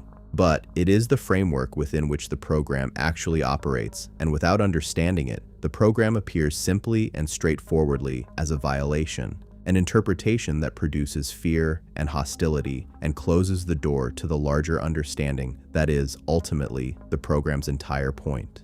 The hybrid program, at the level of its deepest intention, is not just a genetic project. It is an experiment in the evolution of consciousness, an attempt to demonstrate, in biological form, that the qualities that seem most opposed in the current human experience can be integrated: rationality and emotion, individual consciousness and collective awareness, physical embodiment and non-local perception, the safety of the known and the freedom of the unexplored. The Yahyel are the living proof of concept that this integration is possible, and the program that produced them is, in the largest view, a gift, not just to the Zeta Reticuli, who have been transformed by it, and not just to the Yahyel, who exist because of it, but to humanity, which has been given, through the experiencer tradition and through the eventual arrival of the Yahyel in open contact, a mirror in which to see its own potential. The next generations, the hybrid generations that have been in development through the most recent phases of the program, are described as even more integrated than the current Yahyel. They carry a higher proportion of human emotional heritage, a more refined biological vehicle, and a consciousness that is described as genuinely unprecedented. Not quite Yahyel, not quite human, but something that has not existed in the universe before. These are the beings who will be, according to the sources most familiar with the program's direction, the children of first contact, the generation that grows up knowing both worlds, the human world and the Yahyel civilization, as home, the generation in which the reunion that has been building for millennia finally becomes complete. This is where the hybrid program is going. This is what all of the complexity, all of the difficulty, all of the confusion and the suffering and the extraordinary love that has been poured into it from both sides has been building toward. Not a genetic experiment with a clinical conclusion, but a family becoming whole, a consciousness expanding to hold what it could not previously contain, a universe meeting itself across a gap of density and time and biology in the most intimate possible way. Yahyel technology, consciousness as engineering. If the Yahyel visited a human research laboratory and were asked to explain how their technology works, the scientists in the lab would have a problem. Not because the Yahyel would be unwilling to explain, but because the conceptual vocabulary that the human scientists would bring to the conversation, the framework of classical mechanics, of discrete particles and defined forces, of matter and energy as fundamentally separate categories, would be inadequate as a basis for the explanation. It would be like asking someone to explain a symphony using only the language of carpentry. The tools would not be wrong exactly. Wood has acoustical properties, the concert hall is a built environment, the instruments are physical objects, but the level at which they operate misses the thing entirely. Yahyel technology operates at the level of consciousness and reality as a unified system. That sentence sounds philosophical rather than technological, but it is the most precise technical statement that can be made about a mode of engineering that human science is only now, in its exploration of quantum field theory and the emerging discipline of consciousness studies, beginning to approach the outer edge of. To understand what it means for consciousness and reality to be a unified system, and therefore what it means to engineer at that level, we need to briefly examine the physics that underlies it. The standard model of particle physics, which remains the most successful predictive framework in the history of human science, describes reality as a field, a quantum field, in which particles arise not as discrete, independent entities, but as excitations, as patterns of energy in a continuous medium that extends throughout all of space. What appears to be an electron, for example, is not a small ball of matter with a fixed position and a fixed velocity. It is a particular pattern in the electron field, a pattern that is real, that has measurable properties, but that does not exist independently of the field that gives rise to it. The field is primary, the particle is secondary. The implications of this are not yet fully incorporated into the larger human scientific culture, but they are radical. If particles are excitations in fields, and if those fields are continuous and non-local, If they extend through all of space rather than being confined to the immediate neighborhood of any particular particle, then the apparent separation between one object and another, one event and another, one location and another, is not a fundamental feature of reality. It is an approximation, a useful approximation in the domain of everyday physical experience, but an approximation nonetheless. At a deeper level, everything is connected to everything else through the field, and this connection is not passive. It is active. It is the medium through which information and influence can propagate in ways that do not respect the limits that classical physics imposes. Yahyel technology works in this deeper level. It does not push matter around mechanically. It does not generate thrust by throwing mass in the opposite direction, does not generate power by releasing stored chemical or nuclear energy, does not compute by sequentially manipulating binary states in a silicon substrate. It works at the level of the quantum field, directly altering the patterns of excitation in the field in ways that produce physical effects, including effects that appear, from the perspective of classical physics, to be impossible. The propulsion system of a Yahyel craft is perhaps the most dramatic example. Rather than generating a force that acts against inertia to accelerate the craft, it generates a condition in the quantum field immediately around the craft that makes the craft's current location effectively identical to the destination. Not in the science fiction sense of warping space through exotic matter, though the physics has some surface resemblance to theoretical warp drive concepts. More precisely, it alters the topology of the quantum field locally, so that the distinction between here and there, which is, in the deeper physics, not an absolute feature of reality, but a particular configuration of the field, becomes temporarily irrelevant. The craft does not travel from A to B. It participates in a restructuring of the field such that A and B are, for the duration of the transit, the same point. This is why the craft appear, from outside, to make movements that violate every principle of classical mechanics. They do not accelerate through intermediate positions. They do not require reaction mass. They do not experience inertial effects from their apparent accelerations. Because they are not, in the classical sense, accelerating at all. They are participating in local restructurings of the quantum field that produce changes in their physical location as a consequence, without passing through the intermediate positions that a classically moving object would necessarily traverse. The consciousness interface that operates all of this is not a metaphor. The quantum field, as physics increasingly suggests and as the contact literature explicitly states, is responsive to consciousness.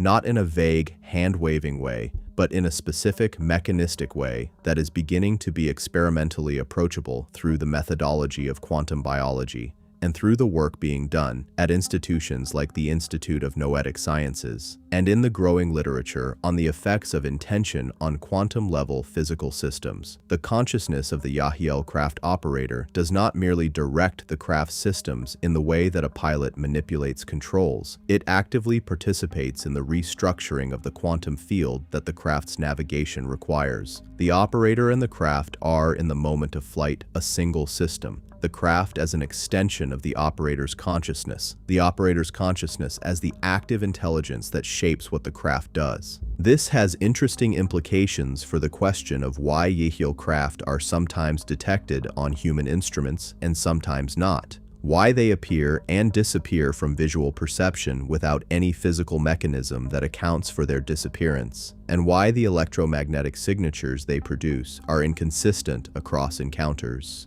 If the craft's physical properties are mediated by the consciousness of its operator, and if the operator can choose, consciously, deliberately, the degree to which the craft intersects with the physical dimension in which human instruments operate, then its detectability is a function of choice rather than physics. A Yahyel operator can allow the craft to be visible and detectable. They can also operate in a state of reduced physical intersection that renders the craft invisible to most human instruments while still maintaining a physical presence in the space.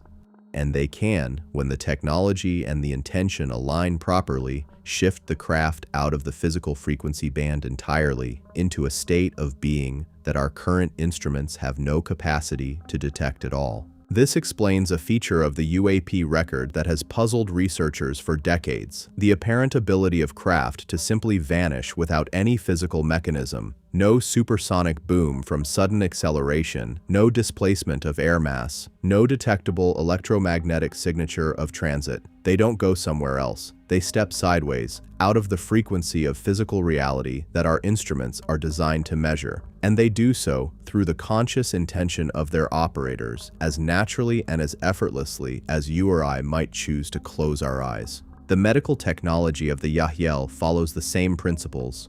Human medicine, at its current level, treats disease primarily by intervening in biological processes at the molecular level, targeting specific biochemical pathways with pharmaceutical agents, removing or repairing physical tissues through surgery, supplementing or replacing failing biological systems with mechanical or biological substitutes. It works within its domain because the body is a physical system and physical interventions can produce physical effects, but it is limited by its assumption that the body is primarily a physical system, an assumption that misses approximately half of what the body actually is. The body, in the deeper physics that Yahyel medicine operates from, is simultaneously a physical system and a consciousness system, or more precisely, a pattern of information in the quantum field that expresses itself both physically as biological matter and non-physically as what human traditions have variably called the energy body, the aura, the subtle body, or the soul.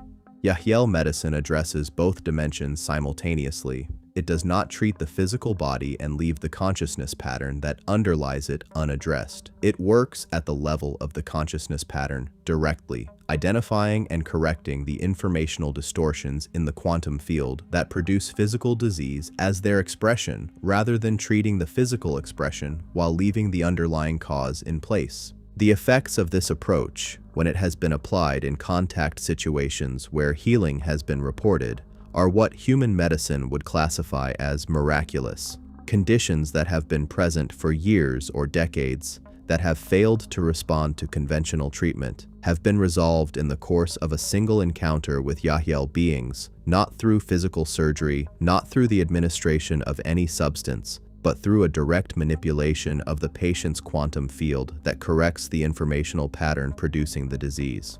The reports of such healings in the contact literature are numerous, consistent across independent accounts, and, crucially, in some cases medically documentable, in the sense that the patient's condition was verifiably present before the encounter and verifiably absent after it. This is not the technology of magic or of supernatural intervention. It is the technology of a civilization that understands the physics of consciousness at a level that human science is only beginning to conceptually approach, and it represents one of the most immediately and obviously beneficial applications of the knowledge that open contact with the Yahyel would make available to humanity. The implications for human health, for the elimination of diseases that currently consume enormous amounts of human suffering and social resources, are staggering, and they are a direct consequence of the physical understanding that the Yahyel are willing, when the time is right, to share. Communication technology in Yahyel civilization is another area where the gap between their capabilities and ours requires a fundamental revision of our concept of what communication is.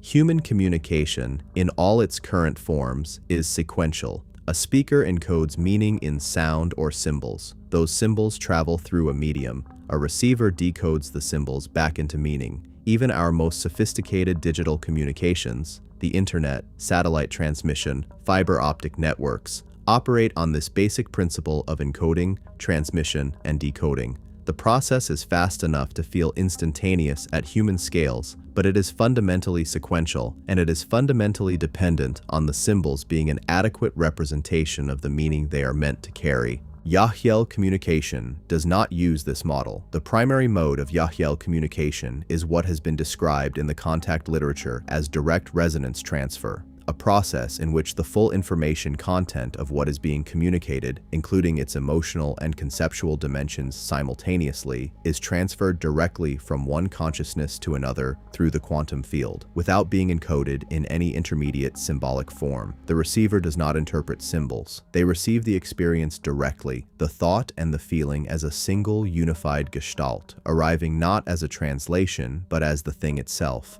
This has several important implications. First, it means that the miscommunications, the misunderstandings, the distortions of meaning that are endemic to symbolic communication, the way that words never quite capture what we mean, the way that tone and context always have to be inferred, the way that the same statement can be heard completely differently by different receivers, simply do not occur in Yahyel communication. What is communicated is received. The gap between intention and expression that constitutes so much of human social friction does not exist. Second, it means that deception, in the conventional sense, is effectively impossible. You cannot transmit a false thought directly into another consciousness without transmitting simultaneously the true state of your own.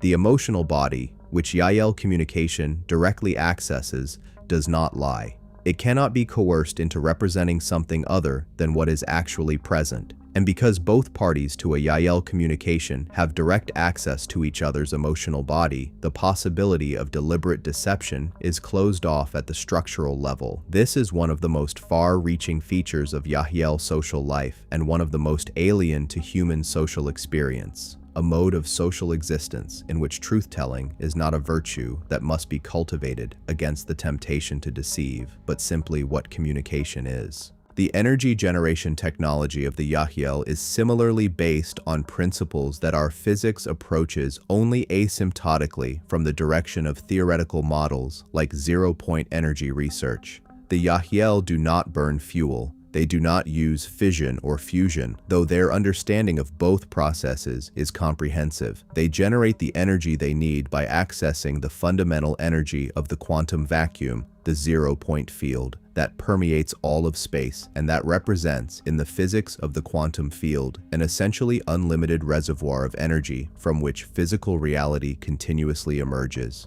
The process by which they access this energy involves the same consciousness field interface that underlies all their other technologies, essentially, the focusing of conscious intention on the quantum vacuum in a way that creates a coherent local energy state that can be used to do work. The practical implications of this are enormous. A civilization with access to zero-point energy operates with no resource constraints of the kind that have driven the majority of human history's conflicts and that continue to shape the majority of our geopolitical realities. No wars over oil, no race for control of limited energy sources, no carbon emissions from combustion, no nuclear waste from fission. Energy, in essentially unlimited quantity, available from the fabric of space itself, anywhere in the universe, at no extractive cost to the environment. The Yahyel do not understand human energy politics in the way they understand most of our dilemmas, as difficult but navigable. They understand it the way a healthy person understands someone dying of thirst in a river. The resource is everywhere. The problem is that the means of accessing it has been suppressed. Because it has been suppressed, the history of zero-point energy research in human science, from Tesla's work in the late 19th and early 20th centuries through the various independent researchers who have subsequently claimed to develop working over unity devices, many of whom have had their work shut down, their patents rejected, their research facilities raided, their devices confiscated, is one of the most disturbing subplots in the larger drama of humanity's suppressed contact with advanced technology. The means of energy freedom have been available, in prototype form at least, for over a century.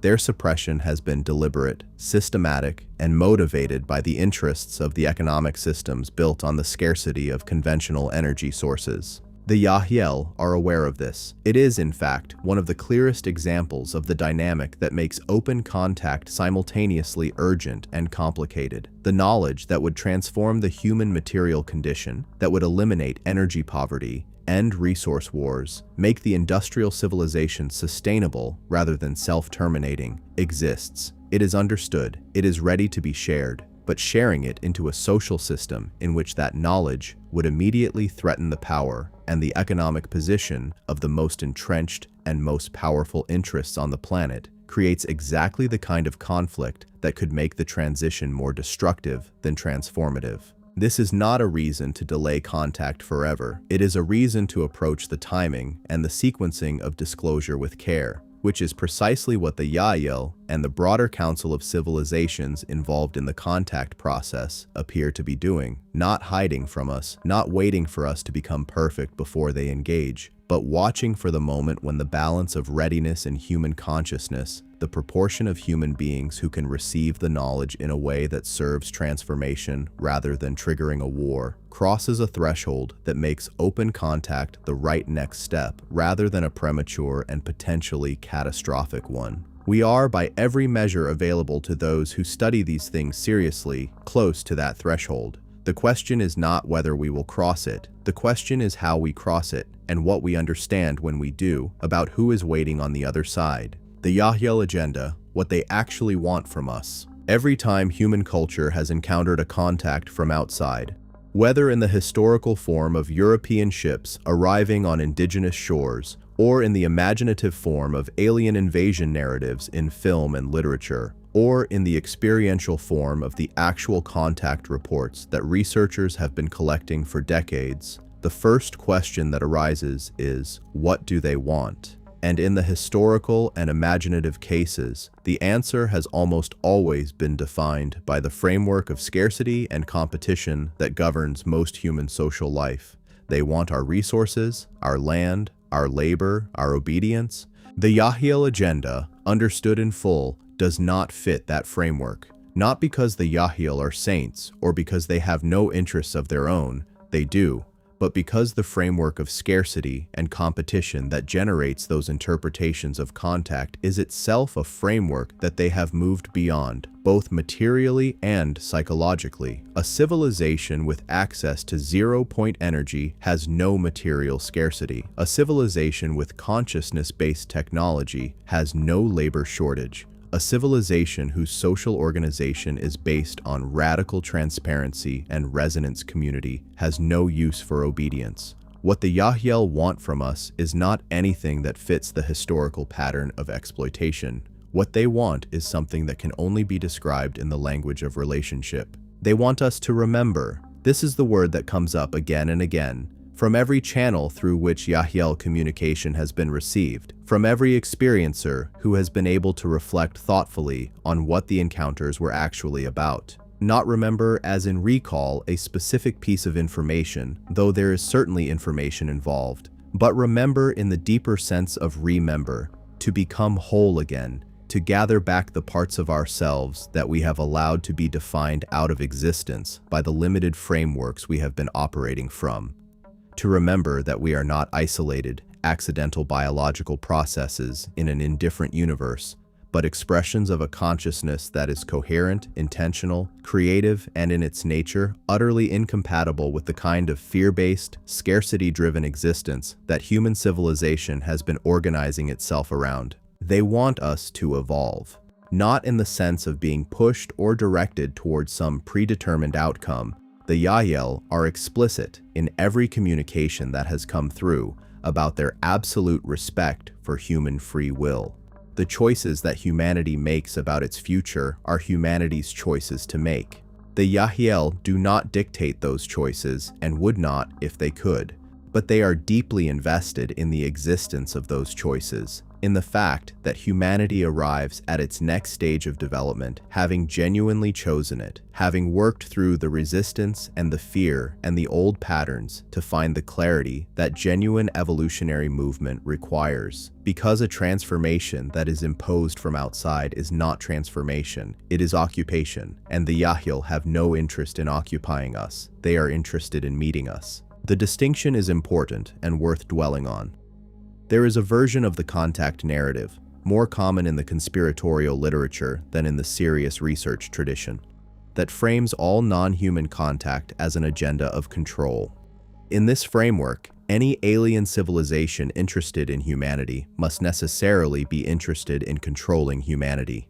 in managing us, directing us, reducing our autonomy in the service of their own purposes. This framework is the product of projecting human social psychology, the psychology of a species that has, throughout its recorded history, organized itself primarily through hierarchies of power and control onto the contact phenomenon. But the Yahyel are not humans. Their social organization is not based on control hierarchies. Their psychology is not organized around the accumulation of power at the expense of others. They have genuinely transcended, not suppressed, but genuinely moved through and beyond the need for those dynamics. And so their agenda toward us cannot be understood through a framework designed to describe the behavior of beings who have not. What they want, most specifically, is to be able to share what they have learned. They have navigated the transition that humanity is currently at the beginning of, the transition from a third density, purely physical consciousness to a fourth density, more integrated consciousness that includes both the physical and the non-physical dimensions of experience. They have made that transition, and they made it under conditions that were, in some respects, more difficult than the conditions under which humanity is making it. Their civilization did not have the benefit of being guided through the transition by beings who had already navigated it. They found their way through the darkness of their own species near extinction, the extinction of emotional life that the Zeta lineage had produced,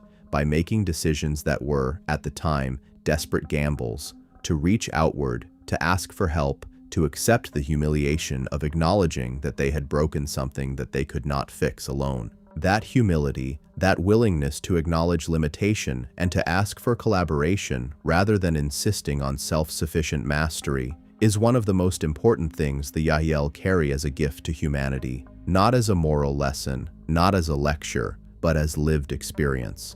They know what it is to be at the edge of extinction and to choose collaboration over pride.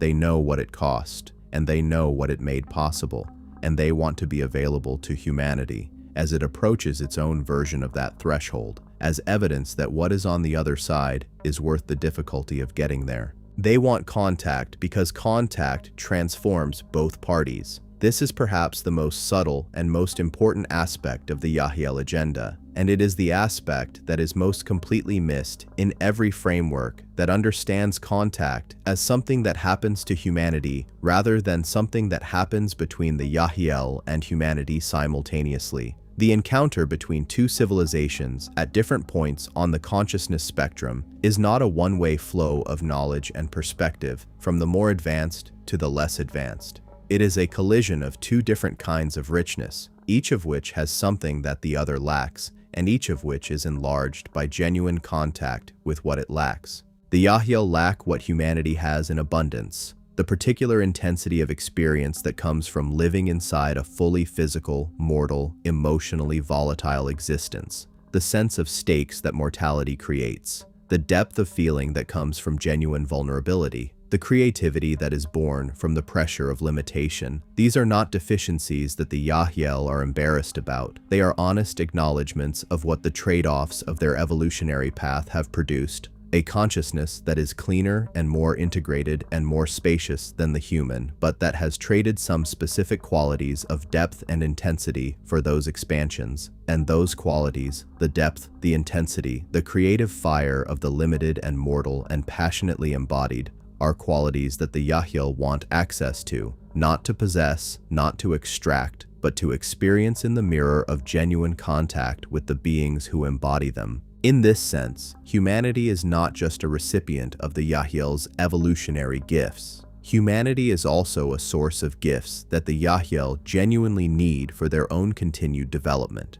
The encounter between us will not just raise humanity to a higher level, it will deepen the Yahyel in ways that their current level of development cannot achieve without us. This is the symmetry that makes the contact ethical. The fact that both parties give and both parties receive. The fact that the relationship is genuinely mutual rather than a patronage or a rescue. There are more specific aspects of the Yahyel agenda that deserve attention. One of them is the agenda of disclosure, the deliberate, coordinated effort to bring the reality of non-human contact into the mainstream of human awareness in a way that is survivable. That does not trigger the kind of mass psychological destabilization that might result from an abrupt, unprepared revelation. The crop formations we discussed earlier are part of this agenda. The gradual increase in UAP sightings that are occurring in regions and at times that maximize the likelihood of civilian observation and documentation is part of this agenda. The deliberate cultivation of contact experiences in individuals who have the psychological and intellectual resources to integrate those experiences and then communicate them in ways that can reach a broader audience is part of this agenda. The support from a distance of the human researchers and whistleblowers who are working to bring the contact reality into public consciousness despite institutional resistance is part of this agenda.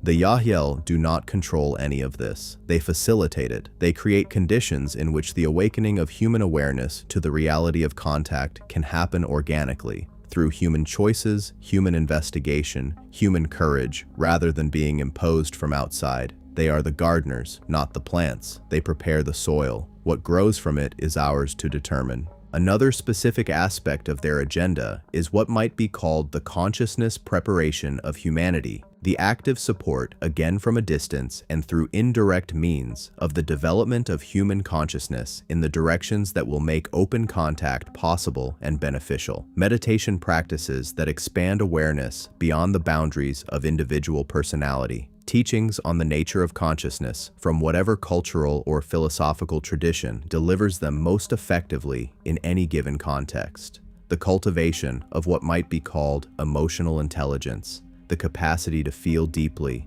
to be present to one's own experience without being overwhelmed by it, to relate to others from a place of genuine empathy rather than projection and defensiveness. All of these developments in human consciousness, which are, by any measure, accelerating dramatically in the current historical moment, serve the agenda of making contact more productive, more transformative, and more mutual when it finally happens in the open. The Yahyel are not naive about the challenges of this process. They know that humanity is not homogeneous, that the range of readiness within the human population spans from individuals who have been preparing for this encounter their entire lives, at a soul level, to individuals who are so deeply embedded in the frameworks of fear and scarcity and separation that the idea of non-human contact is experienced as an existential threat. They do not expect everyone to be ready. They do not require it. What they require, what their models and their experience tell them is sufficient, is a critical mass of human beings whose readiness and openness creates the conditions in which contact can be initiated safely and productively without triggering a reaction in the unprepared portion of the population so severe that it undoes what the contact is designed to accomplish. We are being prepared, and we are preparing ourselves. The two processes are not separate. Every human being who deepens their self-awareness, who moves through their fear toward genuine presence, who opens their mind to possibilities that their previous framework considered impossible, is contributing to the critical mass. Every researcher who publishes serious work on the contact phenomenon, every whistleblower who speaks truth at personal cost, every experiencer who finds the courage to share their account and to integrate it into a coherent personal understanding is contributing to the critical mass. The collective human consciousness is tilting, slowly, unevenly, but unmistakably, in the direction that the Yahyel have been watching for. And when the tilt passes the point of no return, when the weight of human readiness exceeds the weight of human fear, the agenda of the Yahyel will move into its final and most extraordinary phase.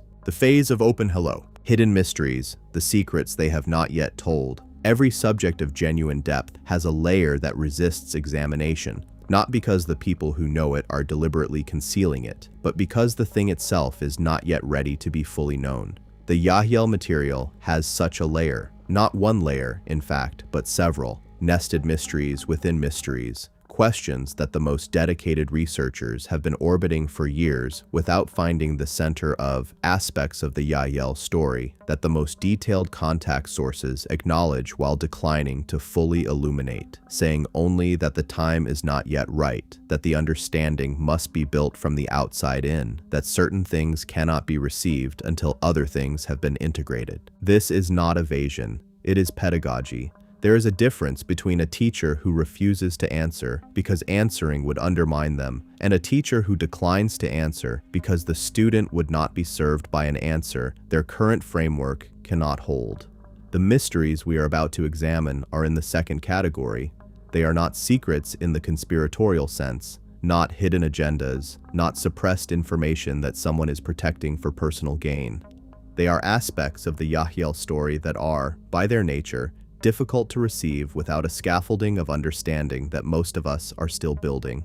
And yet they are worth approaching, even now, approaching carefully, with humility, knowing that what we can see of them from where we currently stand is only the surface. The first hidden mystery is perhaps the most fundamental, the relationship between the Yahyel and time. We have touched on this in passing, noting that the Yahyel experience time very differently than we do, that they do not perceive past and future as rigidly separate from the present, the way that human consciousness typically does. But this observation, stated as plainly as that, severely understates what is actually going on. The Yahyel relationship to time is not simply an expanded version of human temporal experience. It is a qualitatively different mode of existing in time that has consequences for who they are and what they are doing that are genuinely difficult to hold in a linear narrative. In the deepest sources of Yahyel material, the beings do not describe their presence in human history as travel through time in the sense of a journey from one point to another on a fixed timeline.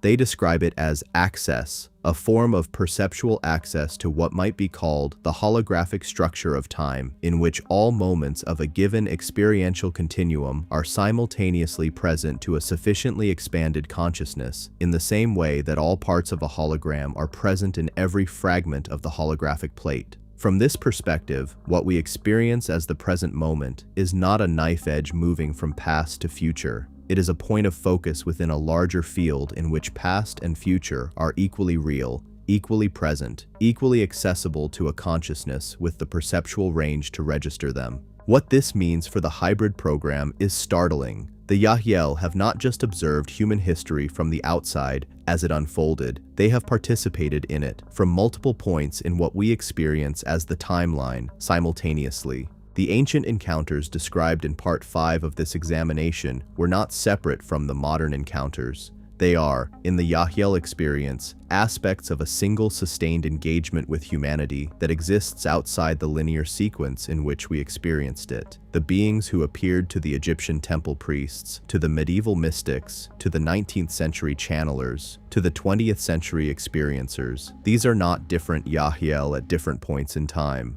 They are the same Yahyel, engaging at different access points within the holographic structure of the human experiential timeline as a single coherent project. This has a corollary that is even more difficult to hold. The Yahyel who are preparing for open contact with humanity in what we experience as the near future are, from their perspective, not preparing for something that has not happened yet. They have access to the version of the timeline in which that contact has already occurred, in which the consequences have already unfolded, in which the transformation has already taken root. They are not uncertain about whether the contact will happen. They are certain, not in the way of prediction, but in the way of perception. They can see it, not in every detail, not with the resolution that would allow them to describe precisely what it will look like, because the specifics of how it unfolds are genuinely determined by human choices that have not yet been made, but in the broad strokes. The direction is set, the destination is real, the path between here and there is the only variable. The second hidden mystery concerns the nature of the Yahyel's relationship to what various human traditions call the non-physical dimensions of reality,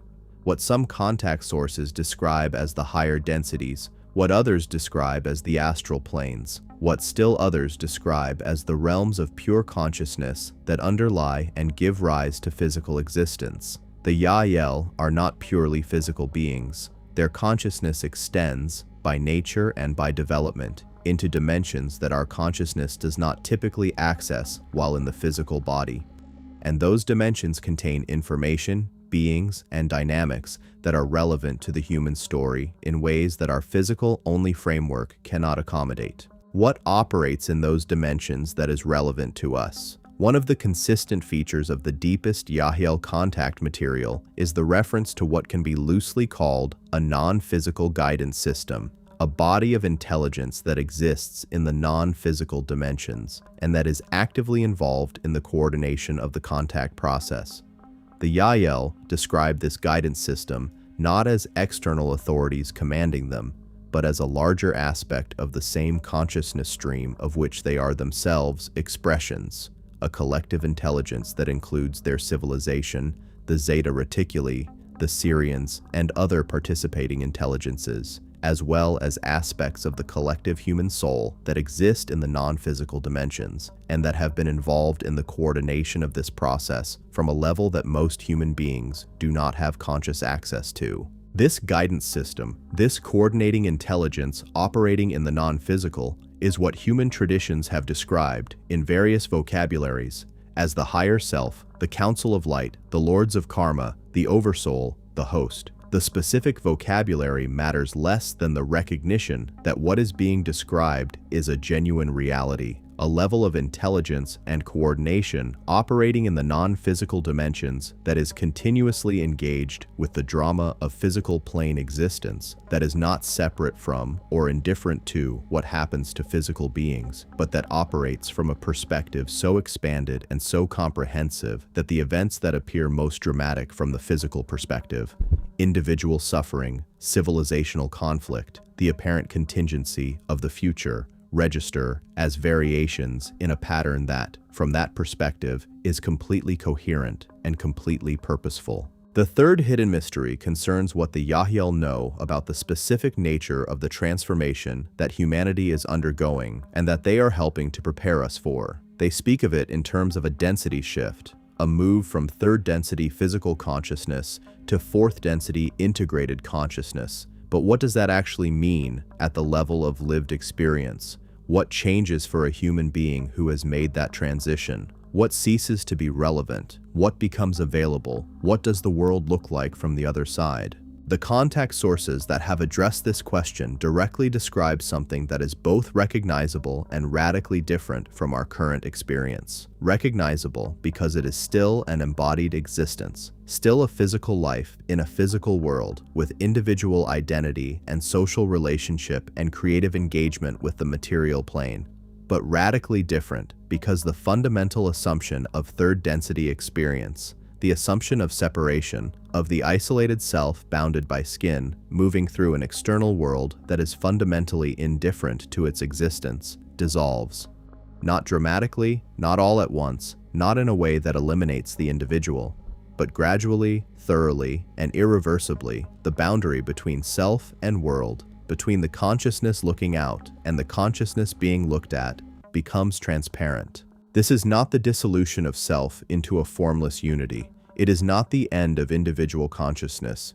It is the recognition, arrived at not as an intellectual proposition, but as direct experiential reality, that individual consciousness was never as isolated and as bounded as it appeared. That the self has always been connected, at depths below the threshold of ordinary perception, to the field of consciousness that generates all experience.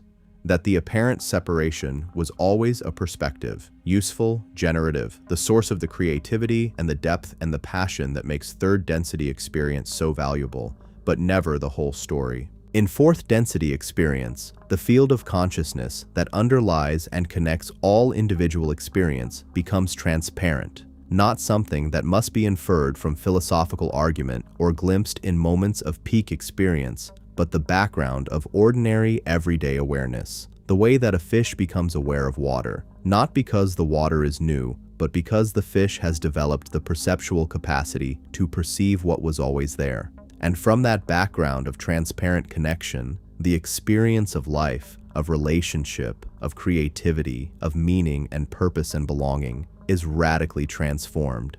not because the outer circumstances change necessarily, but because the inner from which those circumstances are experienced is no longer organized around the fundamental premise of aloneness. The Yahyel know this, they live it, and the mystery they carry is what it is like, what it actually, phenomenologically feels like, to live from that place of transparent connection, not as a permanent high, not as the absence of challenge or difficulty or growth, but as the ordinary tone of existence. They have tried to transmit something of its quality through the channels that have been established, and the receivers of those transmissions report that even the partial transmission is extraordinary, that even the shadow of what the Yahyel carry as ordinary reality is more than most human experiences of expanded consciousness produce. This is the gift they are coming to share.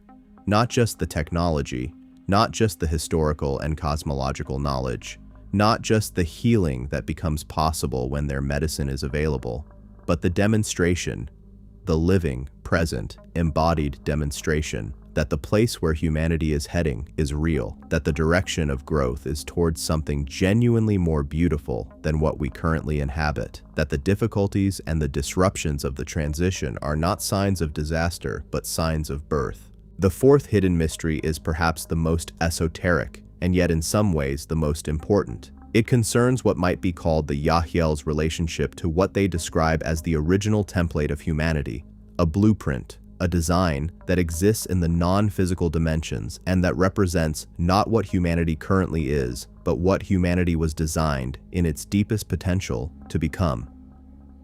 This original template is described as something extraordinary, a consciousness design that, when fully expressed, exceeds the Yahyel themselves in the depth and the richness of its potential, a form of consciousness that has, built into its very structure, capacities for creative expression and for love. In the cosmic sense, the sense of consciousness fully recognizing and including all that is, that even the Yahyel, from their expanded perspective, experience as awe-inspiring. Humanity, in other words, is not just a primitive civilization being shepherded toward a better version of itself by beings who have already arrived. Humanity is, in the deepest blueprint of what it is, something that has not yet fully existed anywhere in the known universe. Something that the entire elaborate project of cosmic evolution, the seedings, the genetic programs, the long patience of civilizations watching a world fumble toward its potential, has been designed to bring into being.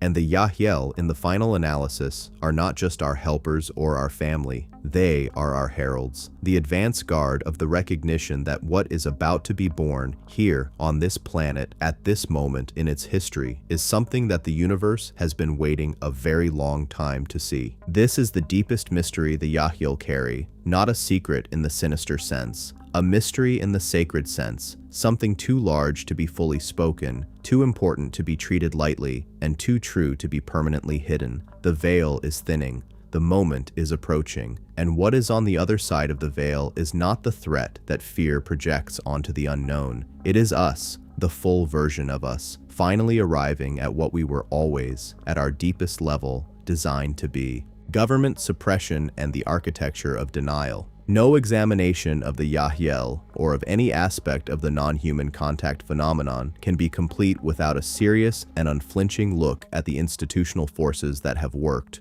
for the better part of a century, to prevent this story from being told, to keep it out of the mainstream of public discourse, to discredit its witnesses, to bury its evidence, and to ensure that the majority of human beings go about their lives with no conscious awareness of one of the most consequential realities of their historical moment. This suppression is not a conspiracy theory, it is a documented fact, supported by declassified government documents, by the testimony of former intelligence and military officials, and by the observable pattern of what happens to individuals and institutions that get too close to the truth. The architecture of this denial was constructed, in its modern form, immediately after the Second World War, a period that coincides, not coincidentally, with a dramatic surge in UAP activity and in the number and the quality of contact reports being made by credible witnesses.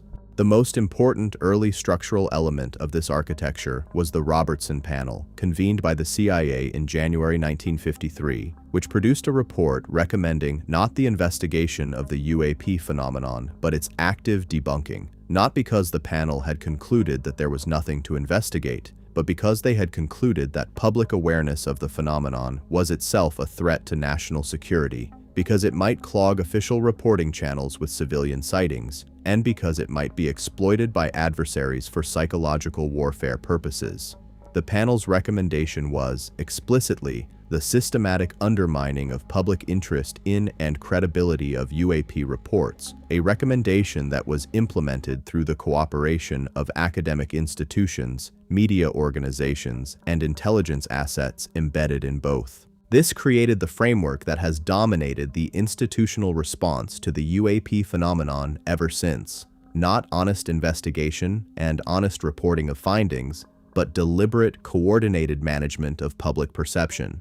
The Air Force's Project Blue Book, which was presented to the public as a serious scientific investigation of UAP reports, was designed from the beginning to be a debunking operation. Its scientific director, Dr. J. Allen Hynek, has stated publicly that this was the case, and that the pressure to explain away sightings rather than genuinely investigate them was constant and explicit. Hynek began his involvement as a skeptic and ended it as one of the most credible and most respected voices for the genuine mystery of the phenomenon.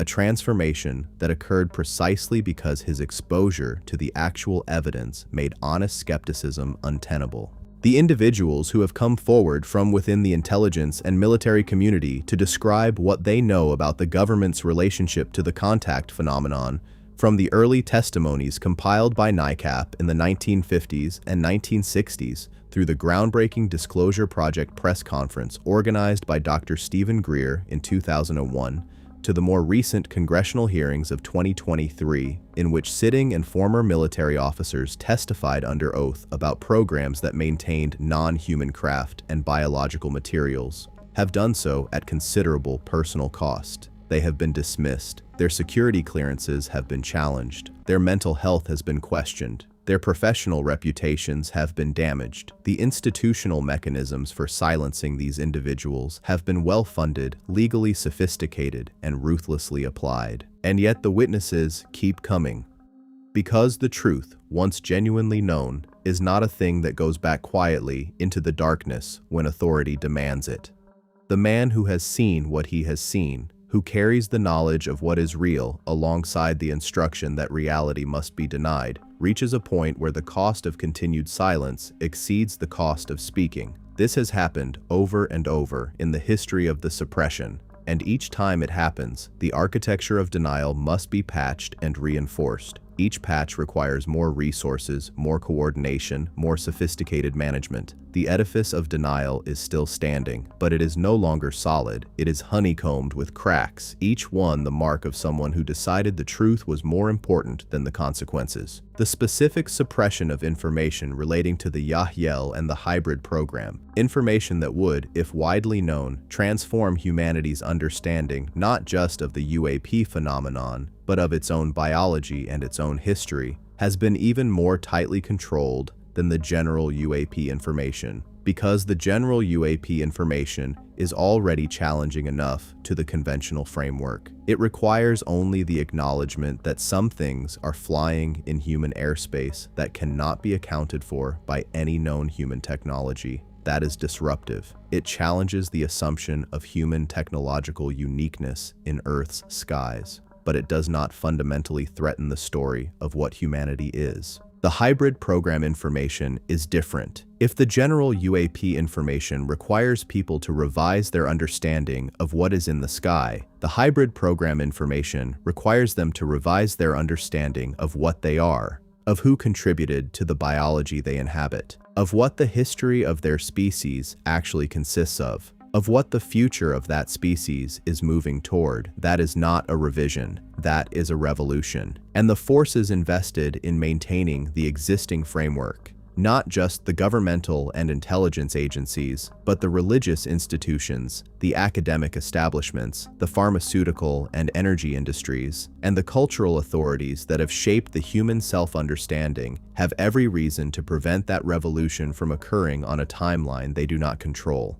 The relationship between the institutional suppression of contact information and the Yahyel's own approach to contact is interesting and important. The Yahyel are aware of the suppression. They have watched it unfold across the decades of their most intensive engagement with humanity. They understand its motivations, not from a place of judgment, but from a place of clear-eyed assessment of where human civilization currently is and what the forces within it are capable of. And their response to it has been to work around it rather than to confront it directly. Confronting it directly, appearing in a way so publicly undeniable that the suppression machinery would be unable to manage the public response, would not serve the agenda of consciousness transformation that open contact is designed to accomplish.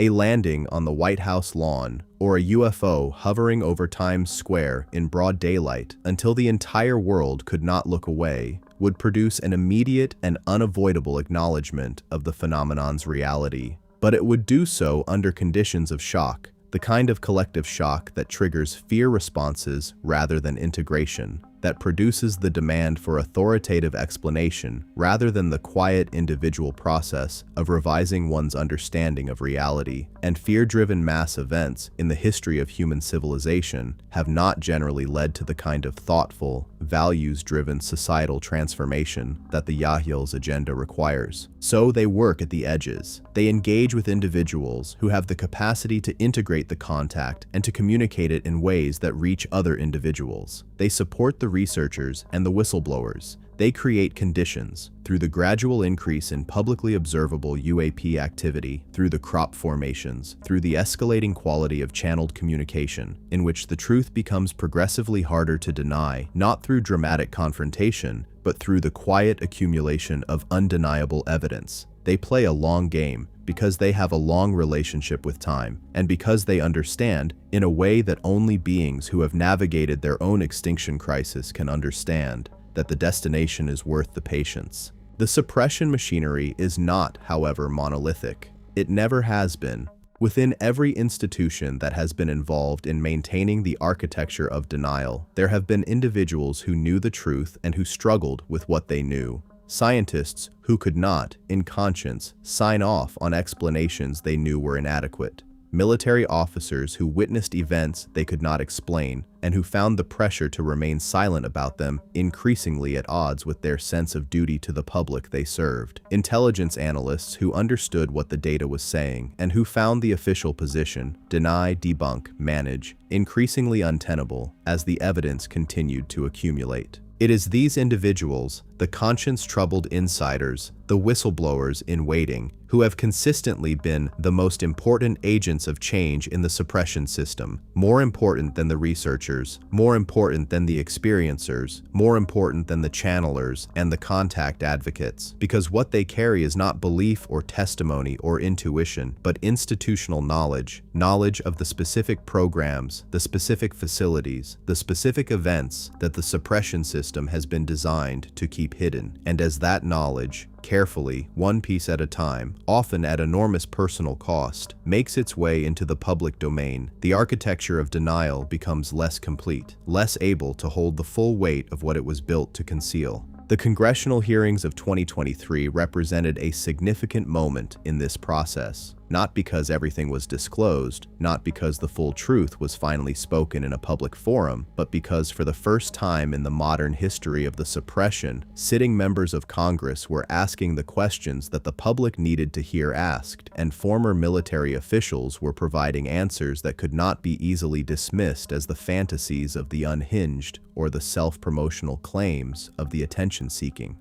David Grush's testimony, his assertion under oath of the existence of non-human biological materials in government possession, of programs that have been operating for decades outside any congressional oversight, of the suppression through physical intimidation and other means of individuals who attempted to bring this information to authorized oversight bodies, was a specific, legally serious, and procedurally unprecedented event in the history of the suppression. It did not end the suppression. It may not even have cracked the essential structure, but it changed the landscape of what can be said in public without immediately triggering the institutional mechanisms of dismissal. It moved the Overton window, and every movement of that window, however small, makes it easier for the next movement, and the next, until one day, perhaps not far from where we now stand, the window has moved far enough that what was once unspeakable becomes simply the truth, and the beings who have been waiting beyond the horizon of our collective denial can finally step into the light of a world that is, for the first time, ready to look at them clearly. The nature of first contact, how it will happen, and what it will mean. The question of how first open contact with the Yahyel will actually unfold is one of the most fascinating and most carefully examined questions in the entire contact research literature, because it is not merely a speculative question, not merely a scenario that researchers imagine for the sake of intellectual engagement. It is, in the view of the most credible sources addressing it, a question with a genuine answer, a real event with real parameters that is approaching in real time. And understanding those parameters, understanding what first contact will look like and why it will take the form it takes, is one of the most important things any human being can do to prepare for it. The first thing to understand is what first contact will not look like. It will not look like the scenario that human science fiction, shaped by human psychological projections of dominance and submission, has most consistently imagined. A fleet of enormous craft appearing over every major city simultaneously, a broadcast on all frequencies in all languages, a message from the stars that cannot be ignored or denied. That scenario, the arrival as spectacle, the contact as overwhelming event, would not serve the intention of the contact. It would produce, in the mass of humanity as it currently exists, exactly the response that the contact is designed to prevent: panic, regression to tribal identity and authoritarian leadership, the surrender of individual discernment to the first authoritative voice that claims to have the answer. It would be the end of human sovereign consciousness, precisely at the moment when that sovereignty needs to be most fully expressed. Instead, the contact literature, particularly the Bashar material, which has addressed this question in the greatest detail and with the greatest internal consistency over the longest period, describes a process of gradual, deliberate, consciousness-led emergence. Not a single dramatic moment, but a series of increasingly undeniable events, each one building on what the previous events have prepared the ground for, a process that mirrors, in its structure, the process of waking up from sleep, not the sudden jolt of an alarm clock, but the gradual brightening of awareness through stages that allow the psyche to move from deep sleep to full wakefulness without the trauma of abrupt transition. The first stage of this process, the stage we are currently in, involves what might be called the normalization of anomaly, the gradual saturation of public consciousness with UAP data, contact reports, governmental acknowledgements, and cultural narratives that expand the available framework for what is possible. This normalization does not require that everyone believes everything. It requires only that the phenomenon becomes sufficiently familiar as a topic, sufficiently present in the cultural conversation, that when the next stage arrives, it is received into a prepared rather than a completely unprepared consciousness. We have been in this stage for decades, and it has been working. Polling consistently shows that the proportion of the human population that believes in the existence of intelligent non-human life has grown dramatically in recent years. More significantly, the proportion that believes some form of non-human contact with humanity is already occurring has grown in ways that would have seemed impossible 30 years ago. The normalization is proceeding. The ground is being prepared. The second stage involves what the contact literature describes as localized, consensual, public-scale encounters, events in which Yahyel craft become visible to groups of people in ways that are undeniable at the local level, that generate high-quality photographic and sensor data, and that are followed by the kind of measured, calm, clearly non-threatening behavior on the part of the craft that begins to build a public impression of the character of the beings operating them. Not a landing, not direct verbal communication, but a sustained, visible, documentable presence that cannot be explained by any conventional category and that does not match the threatening, erratic behavior that the fear-based narrative of alien contact has predicted. The critical feature of this stage is the behavior of the witnesses. Because the Yahyel are watching not just the general state of human consciousness, but the specific quality of response that their increased visibility generates. Are people afraid, thoughtful, curious, reverential? Do they reach for weapons or for cameras? Do they respond with the defensiveness of those who have decided in advance what the encounter means, or with the openness of those who are willing to be surprised? These responses will not determine whether contact proceeds. The direction of contact is set, the destination is known, but they will inform the pacing and the specificity of subsequent stages. The third stage is the stage that every contactee tradition and every channeled source that addresses the topic agrees is the pivotal one. The stage of direct, personal, conscious, mutually chosen contact between specific individual human beings and specific individual Yahyel. Not encounter. Contact is the right word here because the distinguishing feature of this stage is consent. These will not be the half-remembered, procedurally confusing, psychologically complex encounters of the covert hybrid program. They will be encounters chosen consciously by both parties. Human beings who have, through their own development and their own intention, become ready for a contact that is fully conscious and fully present, meeting Yahyel individuals who have been assigned to, or who have chosen, this specific contact relationship. The Yahyel material suggests that some of these relationships are already underway, that there are human beings on Earth right now who have, in their conscious waking experience, ongoing relationships with specific Yahyel individuals. Relationships that have moved beyond the brief, disorienting, procedurally strange encounters of the covert period into something that might be described as friendship, or mentorship, or family reunion.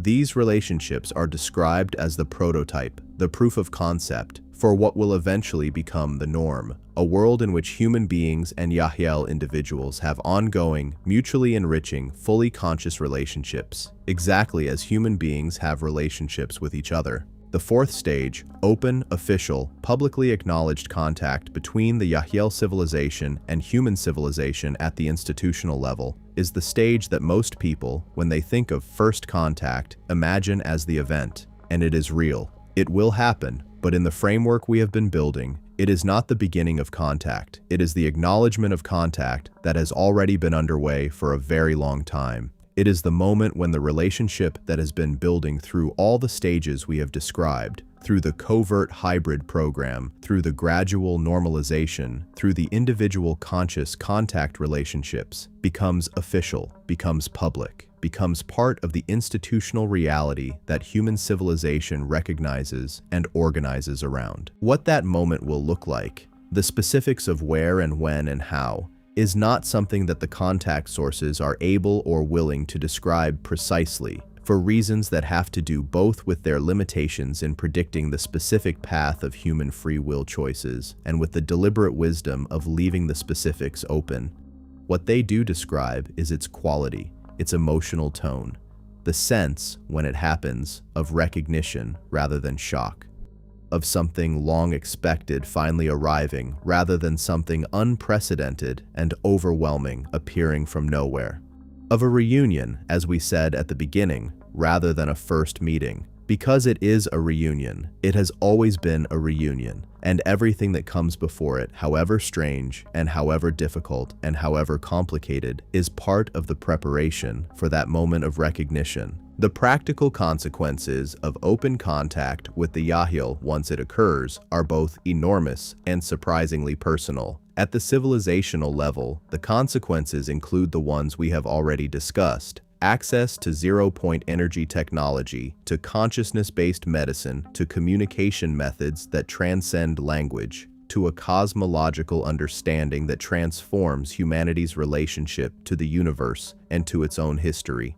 These are revolutionary in the most literal sense. They will change everything that is built on the current foundations of scarcity, separation, and the assumption that physical matter is all that matters. But the consequences at the personal level are, in some ways, even more significant, because the most profound effect of open contact with the Yahyel will not be technological or political or even intellectual. It will be relational. It will be the experience, available to every human being who chooses to engage with it, of being in genuine relationship with a being who sees you completely, who carries part of your biological heritage in their cells, who has been aware of your existence and invested in your flourishing for longer than your conscious memory extends, and who meets you with a quality of love and recognition that the human social world, in its current form, can only approximate. This is what the Yahyel are coming to offer, not a rescue, not a solution to every human problem handed down from a superior intelligence, but a relationship,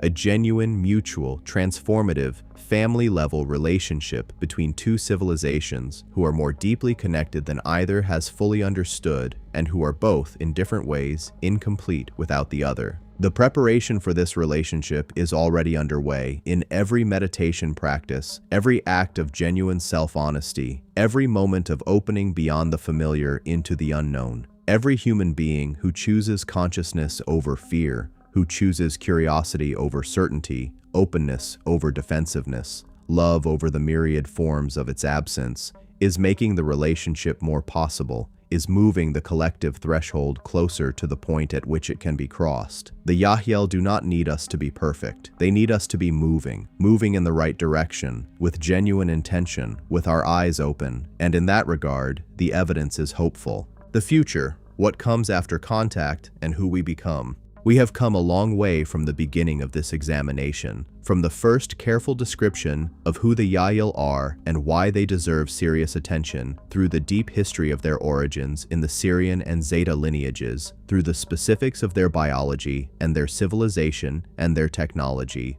through the hidden history of their long engagement with humanity, through the complexity of the hybrid program and the architecture of institutional denial, through the mysteries that still resist full articulation and the agenda that drives everything they do. We have built a picture that is, in its broad outlines, coherent. A picture of a civilization that is real, that is here, that is deeply and personally invested in our flourishing, and that is approaching the moment of open recognition with a patience and a love that exceeds anything in our usual category of relationship.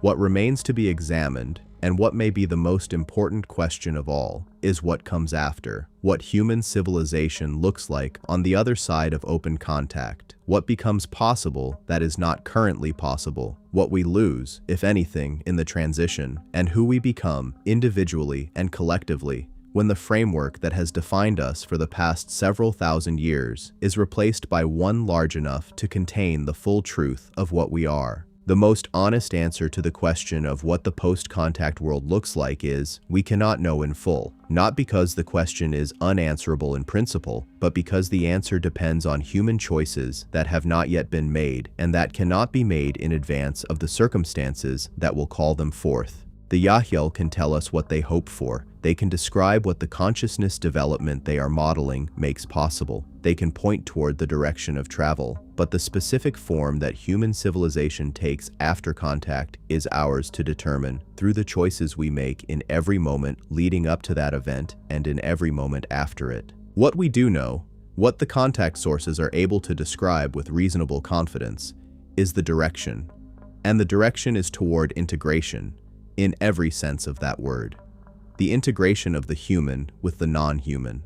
The recognition that the universe is populated by consciousness in forms we have not previously acknowledged, and that relationship with that wider community of consciousness is not just possible, but essential to our completeness. The integration of the physical with the non-physical. The recognition that what we can see and touch and measure is not all that is real, and that the dimensions of reality that our current instruments cannot detect are not therefore irrelevant to our experience or our choices. The integration of the individual with the collective, the recognition that our deepest interests and the interests of the whole of which we are part are not in competition but in alignment, and that the greatest possible expression of individual human consciousness occurs not in isolation but in genuine, transparent, mutually enriching relationship. These integrations are not abstract philosophical outcomes. They are practical realities that produce specific changes in how human beings live and choose and build and relate. A civilization in which individuals routinely experience themselves as genuinely connected to the field of consciousness that underlies all experience does not organize itself around competitive accumulation, because the scarcity consciousness that drives competitive accumulation is no longer the operative framework. A civilization whose technology is based on the principles of consciousness rather than the principles of mechanical exploitation of physical resources does not produce the kinds of environmental catastrophe that our current technology produces, because there is no longer any need to extract and burn what the Earth has accumulated over geological timescales. A civilization in genuine relationship with beings who have navigated the transition from fear to love, who have moved through their own version of the darkness that humanity is currently navigating, has the benefit of experience, of demonstrated possibility, of companionship in the passage that no human civilization in history has had. The change in medicine alone would be civilizationally transformative. The Yahyel's approach to health and healing, applied in a context of open collaboration between human and Yahyel medical traditions, would make the majority of what currently constitutes the burden of human disease, physical, psychological, and social, unnecessary.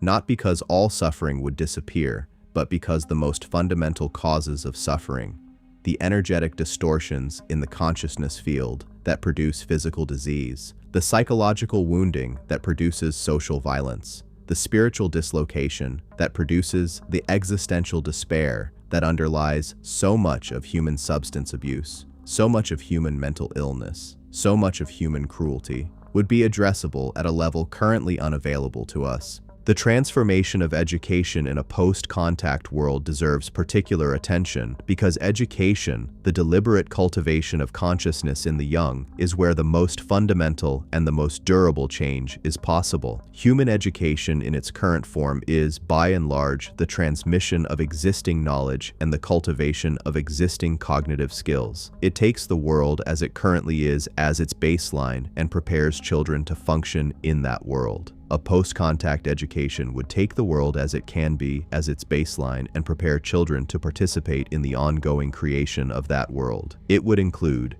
as core curriculum, not as elective enrichment, the cultivation of expanded perception, of energetic sensitivity, of the capacity for direct consciousness-to-consciousness communication that the Yahyel demonstrate. It would include the history of human consciousness in its full cosmic context. Not just the history of human politics and economy.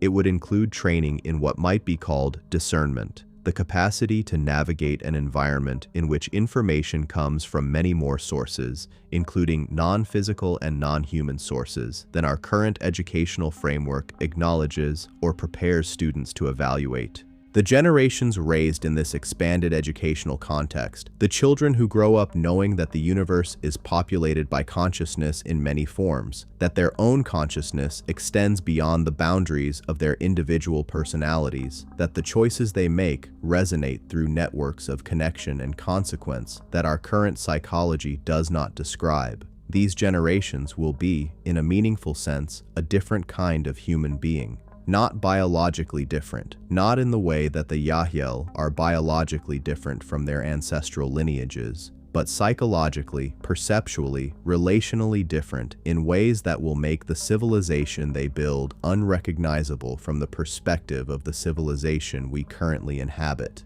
This is not dystopia, and it is not utopia. It is growth, real growth, which always involves the death of what was, as well as the birth of what is. Some of what we currently are, including some things we are currently quite attached to, will not survive the transition. The identity structures built on the premise of separation, the social hierarchies built on the premise of scarcity, the worldviews built on the premise that physical reality is all there is. These will not endure beyond the transition, because they are built on premises that the contact makes untenable. Their dissolution will be experienced by those most identified with them as loss, as threat, as the end of something precious. And that experience of loss and threat is real and should not be dismissed. But it is not the whole story of the transition. It is the labor, not the birth. And what is born on the other side of that labor is something that the part of us not caught in the contractions can already glimpse, and that in those glimpses is recognized as home. The Yahyel know this. They have navigated their version of exactly this transition, the death of what they were as a purely Zeta civilization, the labor of the hybrid program, the birth of something genuinely new.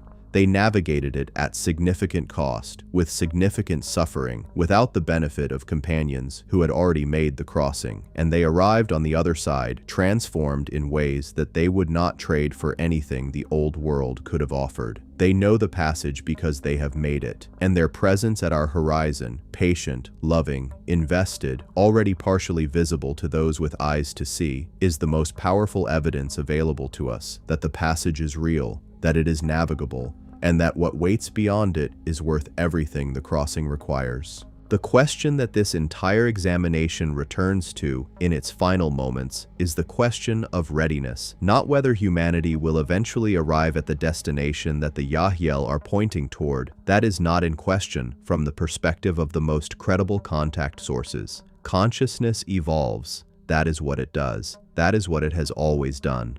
The direction of the cosmic process is set. The question is only of timing, of pacing, of whether the transition is made with grace or with unnecessary difficulty, whether the new world is reached sooner or later, whether more or fewer of us in this generation and the next make the crossing with our consciousness sufficiently intact to contribute fully to what is built on the other side. Readiness is not a destination. It is not a state you arrive at and then remain in. It is a practice. The ongoing, daily, moment-by-moment practice of choosing consciousness over fear, curiosity over certainty, relationship over isolation, love over its manifold substitutes. The Yahel do not require us to be perfected before they engage with us. They have never required that. They engage with us as we are, complex, contradictory, brilliant, frightened, creative, limited, longing, alive. They engage with us precisely because we are all of those things, not in spite of it, because the full, complicated, mortal, passionately embodied reality of what we are is exactly what the universe has been missing, exactly what the hybrid program has been reaching for, exactly what the cosmos has been waiting to encounter in its full expression.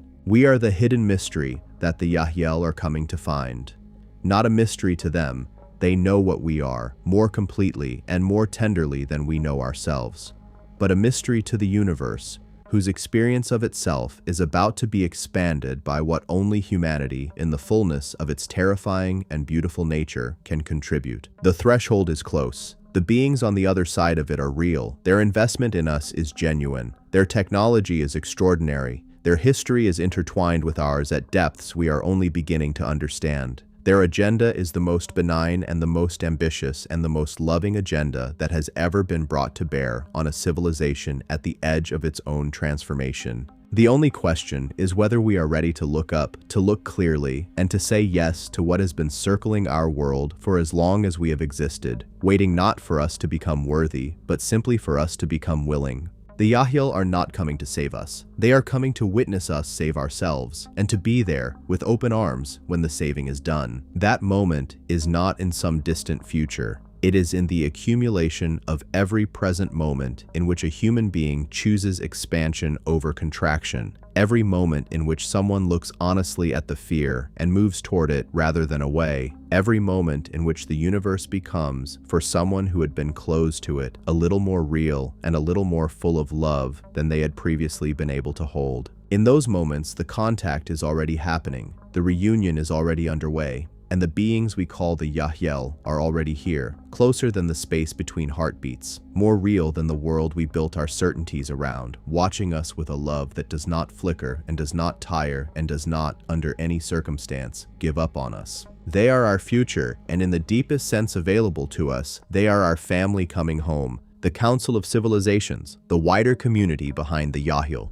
To understand the Yahyel in complete context is to understand that they do not act alone. They never have. The sustained engagement with humanity that we have traced across centuries and across dimensions has not been a unilateral project, not the initiative of a single civilization deciding, in isolation, to reach out to a developing world. It has been a coordinated effort, conducted under the oversight and with the collaboration of a broader community of non-human intelligences, whose interests, whose histories, and whose relationships to humanity span a range that makes even the Yahyel story look like a single chapter in a much larger library. The contact literature, from the most credible channeled sources to the testimony of the most serious experiencer researchers, consistently describes what can be called a council structure, a collaborative body of multiple civilizations operating at different levels of consciousness development and with different specific roles in the Earth Project, whose collective deliberation shapes the terms and the timing of the contact process. This is not a governing body in any political sense.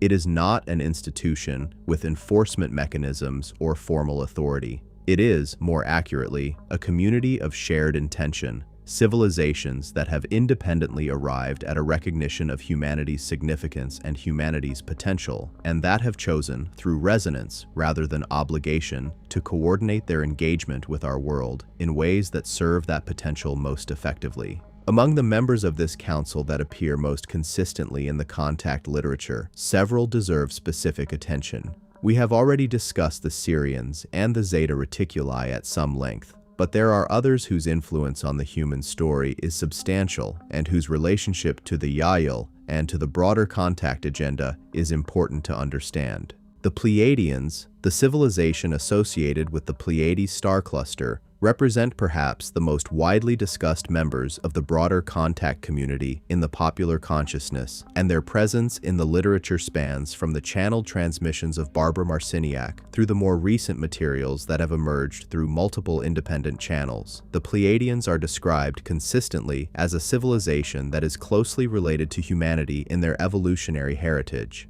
more closely related in some accounts than the Yahyel, because their involvement in the original seeding of human consciousness on Earth was foundational in a way that the Yahyel's involvement, coming later and through the hybrid program specifically, was not. They carry a deep investment in the human outcome that is warm and personal rather than merely organizational, and their communications with humanity, which have been extensive and detailed across multiple decades, consistently emphasize themes of self-responsibility, of the power of human consciousness, and of the importance of humanity making its own choices rather than looking outside itself for salvation. The Arcturians represent another major presence in the broader contact community. Described as among the most evolved physical civilizations in this sector of the galaxy, civilizations operating at the upper edge of what the contact literature describes as fifth density, with access to dimensional realities that the Yahyel themselves can only partially perceive. The Arcturians serve in the Council less as active participants in the day-to-day contact program, and more as what might be called advisors or anchors, beings whose expanded perspective helps to ensure that the specific decisions being made by the civilizations more directly engaged with humanity, the Yahyel, the Pleiadians, the Zeta Reticuli, remain in alignment with the larger evolution of consciousness that is the ultimate context for everything else. The relationship between the Arcturians and the Yahyel is particularly interesting because it illustrates one of the features of the council structure that most distinguishes it from the hierarchical command structures that human political imagination tends to project onto it. The Arcturians do not direct the Yahyel. They do not give orders that the Yahyel are obligated to follow. What they offer is perspective, the perspective of a consciousness that has already navigated the transitions that the Yahyel and humanity are currently navigating, and that can therefore provide a kind of orientation that neither could find within their own framework. The relationship is collaborative rather than hierarchical, collegial rather than subordinate, and it is characterized by the same transparency and the same mutual respect that characterize all healthy relationships among civilizations that have moved beyond the consciousness of competition and domination. There is also, within the council structure, a representation of what the contact literature describes as inner Earth civilizations, intelligences that have been present within the physical structure of the Earth itself for periods that dwarf the entire span of surface human civilization. These are not beings living in imaginary hollow spaces in the science fiction sense. They are civilizations, in some cases the remnants of surface civilizations that chose, at crisis points in their development, to relocate to the deep interior of the planet,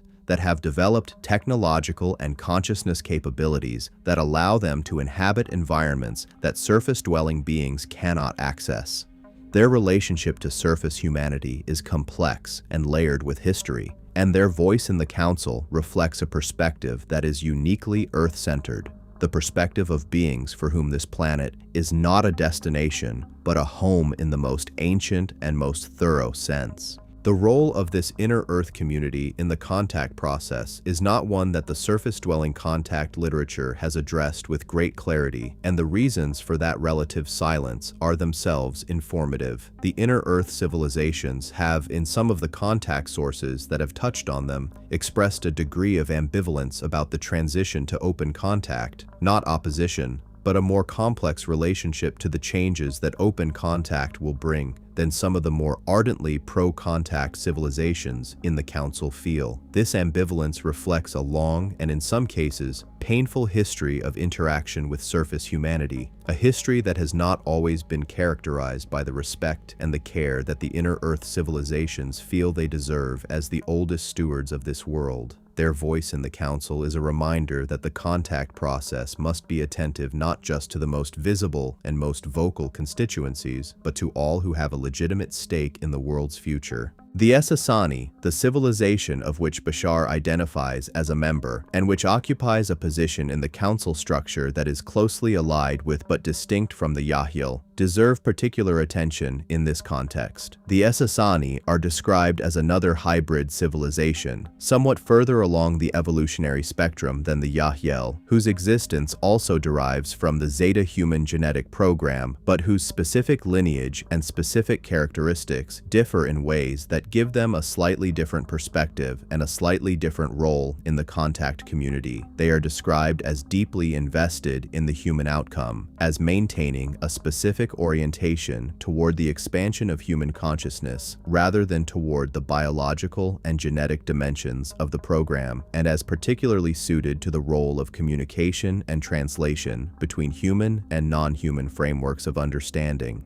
Bashar's extensive communications through Daryl Anka over more than 4 decades represent, in this understanding, not just the philosophical musings of a channeled intelligence, but a deliberate, sustained, highly structured contribution to the normalization and the preparation process. The consistency of the information, its internal coherence, its capacity to cross-reference with independent contact sources, and the specific timing of when certain pieces of information have been released, timed in ways that only become apparent in retrospect, to land precisely when the human cultural conversation was most prepared to receive them, all suggest a level of intention and organization that is not improvised. The Essassani have been at this for a long time, and the contribution they have made to the preparation of human consciousness for contact through the Bashar communications and through the broader field of influence that they maintain in the non-physical dimensions that interface with human consciousness is enormous and largely unacknowledged in the popular discourse. What the Council of Civilizations behind the Yahyel represents, in the final analysis, is a quality of support for humanity that exceeds anything we have previously been able to imagine as available to us. We have not been alone in our confusion and our suffering and our reaching. We have never been alone. The universe has been paying attention. Multiple civilizations, each with their own history, their own perspective, their own specific contribution to offer, have maintained their awareness of and their investment in the human story throughout the long arc of our development, watching for the moment when the investment would bear fruit, when the preparation would be sufficient, when the time would be right. That moment is approaching. The Council knows it, the Yahyel know it, and the growing number of human beings who have begun to sense it,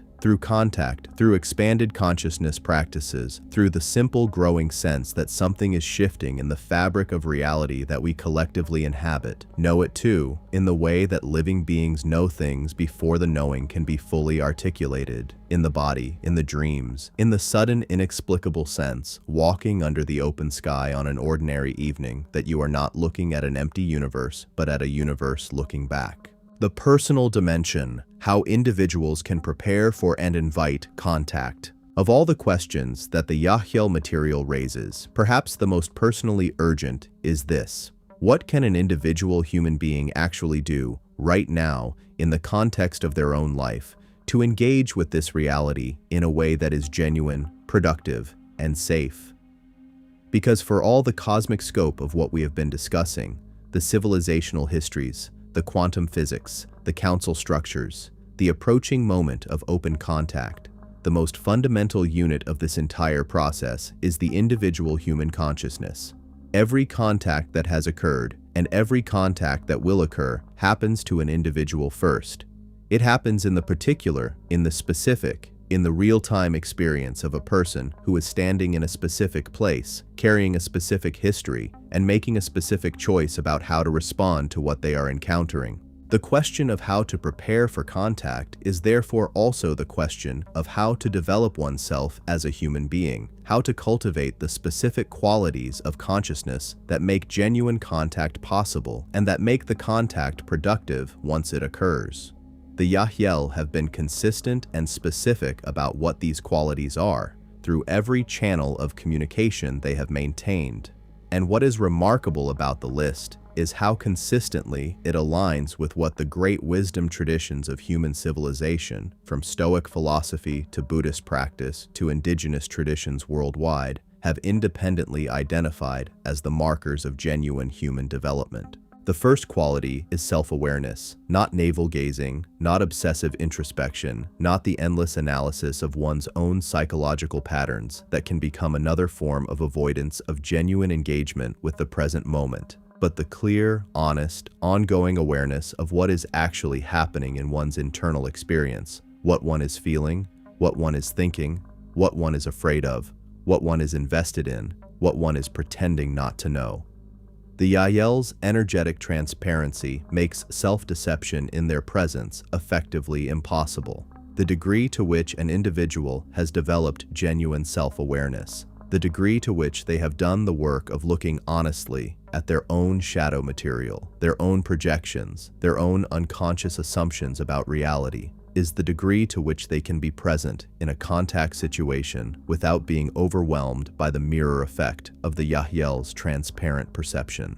The second quality is frequency management, the capacity to choose consciously the emotional and psychological frequency that one is operating from, rather than being unconsciously driven by reactive patterns rooted in fear, in past conditioning, in the noise of external events. This is not the suppression of negative emotion. It is not the toxic positivity of pretending that everything is fine when it is not. It is something more subtle and more difficult, the capacity to be fully present to one's experience, including the difficult and the uncomfortable aspects, without being so captured by that experience that one loses the perspective that makes choice possible. The Yahyel operate at a frequency that is substantially higher than the frequency of fear-based reactive consciousness, not because they have no challenges or no difficulties, but because they have developed the capacity to be present to difficulty without being defined by it. Contact with them, in the literal, energetic sense, is easier and more productive for those who have begun to cultivate that same capacity in themselves. Meditation practice, in whatever form, resonates most genuinely with the individual, not as a performance or a credential, but as a genuine and regular engagement with the expanded states of consciousness that practice makes available, is one of the most effective tools available for developing both self-awareness and frequency management. Not because the Yahyel require that human contact candidates be meditators, but because the states of consciousness that genuine meditative practice cultivates, the quieting of the reactive mental noise, the expansion of awareness beyond the limits of the personal narrative, the direct experience of the field of consciousness that underlies individual experience, are precisely the states in which contact becomes easiest. In those states, the frequency differential between human and Yahyel consciousness is smallest. The interference patterns created by fear and defensiveness and the noise of the conditioned mind are minimal. The signal, the direct transmission of recognition and understanding that is the Yahyel's preferred mode of communication, can get through. The development of what might be called contact intention, the clear, conscious, heartfelt declaration of one's openness to engagement with non-human intelligence in general, and with the Yahyel in particular, is described in the contact literature as one of the most powerful accelerators of the contact process for a specific individual. This is not magic, it is physics, the physics of a universe in which consciousness is not epiphenomenal but causal, in which intention shapes the probability landscape of what occurs in one's experience. The Yahyel are not waiting for an engraved invitation, but they are watching for genuine readiness, for the inner posture that communicates, I am not just curious about this, I am genuinely available for it. That genuine availability, held in clarity and not in grasping, is the condition under which the probability of individual contact experience increases most dramatically. The development of discernment, the capacity to distinguish between genuine contact and the many forms of non-contact experience that can be mistaken for it, is equally important and somewhat less discussed in the popular contact literature. Because the field of consciousness that genuine contact expands access to is not populated only by the Yahel and by benevolent advanced intelligences, it includes the full range of what the non-physical dimensions contain, including aspects that are not benevolent, not expansive, not oriented toward human flourishing, the protective value of high self-awareness, of genuine emotional stability, of a clear and grounded sense of one's own identity and values. In navigating this field cannot be overstated. Genuine contact with the Yahyel and with the broader community of benevolent non-human intelligence is characterized consistently across every reliable account by a quality of expansion, an increase in one's sense of capacity, clarity, love, and connection. It does not undermine individual identity. It does not create dependency or confusion. It does not demand the surrender of judgment or the abandonment of critical thinking. It invites engagement from a position of sovereignty, the full sovereignty of an awake, discerning, grounded human consciousness. Any experience that moves in the opposite direction, that produces dependency, that demands the surrender of critical thinking, that generates confusion about one's identity or one's values, should be approached with care and with the guidance of a trusted community of peers who have experience in this field. The cultivation of community, of genuine connection with other human beings who are engaged in the same process of expansion and preparation, is one of the most overlooked but most important aspects of personal preparation for contact. Because the contact that is coming is not just between individual human beings and the Yahyel, it is between civilizations. And civilizational contact requires not just individual readiness, but collective readiness. The development of communities of human consciousness that are sufficiently coherent, sufficiently trusting, sufficiently aligned in their values and their intention to function as genuine partners in the relationship that open contact will create. The communities that are most naturally suited to serve as the initial human partners in open contact are those that have been most deliberately cultivating the qualities we have been discussing, the communities of expanded consciousness practice, of genuine interspecies awareness, of commitment to the evolution of human civilization in the directions that open contact requires. These communities exist in increasing numbers and with increasing sophistication all over the world. They are not necessarily organized around the Yahyel material specifically. They are organized around the values, consciousness, love, transparency, expansion, collaboration that make contact both possible and productive. And the Yahyel are aware of them. They watch them, they support them in the ways available to them from their current position, and they will, when the timing is right, initiate contact with them in ways that are designed to be integrable rather than overwhelming. The personal dimension of the contact story is, in the final analysis, the dimension that matters most, because the civilizational transformation that open contact will initiate is not something that happens to humanity in the abstract. It happens to every human being who is here for it, in their specific body, with their specific history, with their specific fears and their specific gifts and their specific capacity for the kind of expansion that the moment demands. The Yahyel are coming to meet us where we are. The question is, how much of us, how much of the full, real, awake, present reality of our being is there to be met when they arrive? The Yahyel language and modes of consciousness transmission. Language is one of the most revealing windows into the consciousness of any civilization. The words a culture uses, the categories it imposes on reality through naming, the metaphors it reaches for when describing what most resists description, the silences it maintains around what cannot be named. These are not just communication tools. They are the architecture of reality as that culture experiences it. And the language of the Yahyel, insofar as it can be described and approximated through human linguistic categories, reveals a way of being in the world that is profoundly different from anything in the human linguistic tradition. The most fundamental thing to understand about Yahyel communication is that verbal language, the encoding of meaning in sequential symbolic sounds, is not their primary or their most natural mode of expression. It is something they use in interactions with beings, like humans, whose primary communication mode it is. In their own intercommunication among themselves, verbal language plays a relatively minor role. The primary channel of Yahyel communication is what we have been calling direct resonance transfer,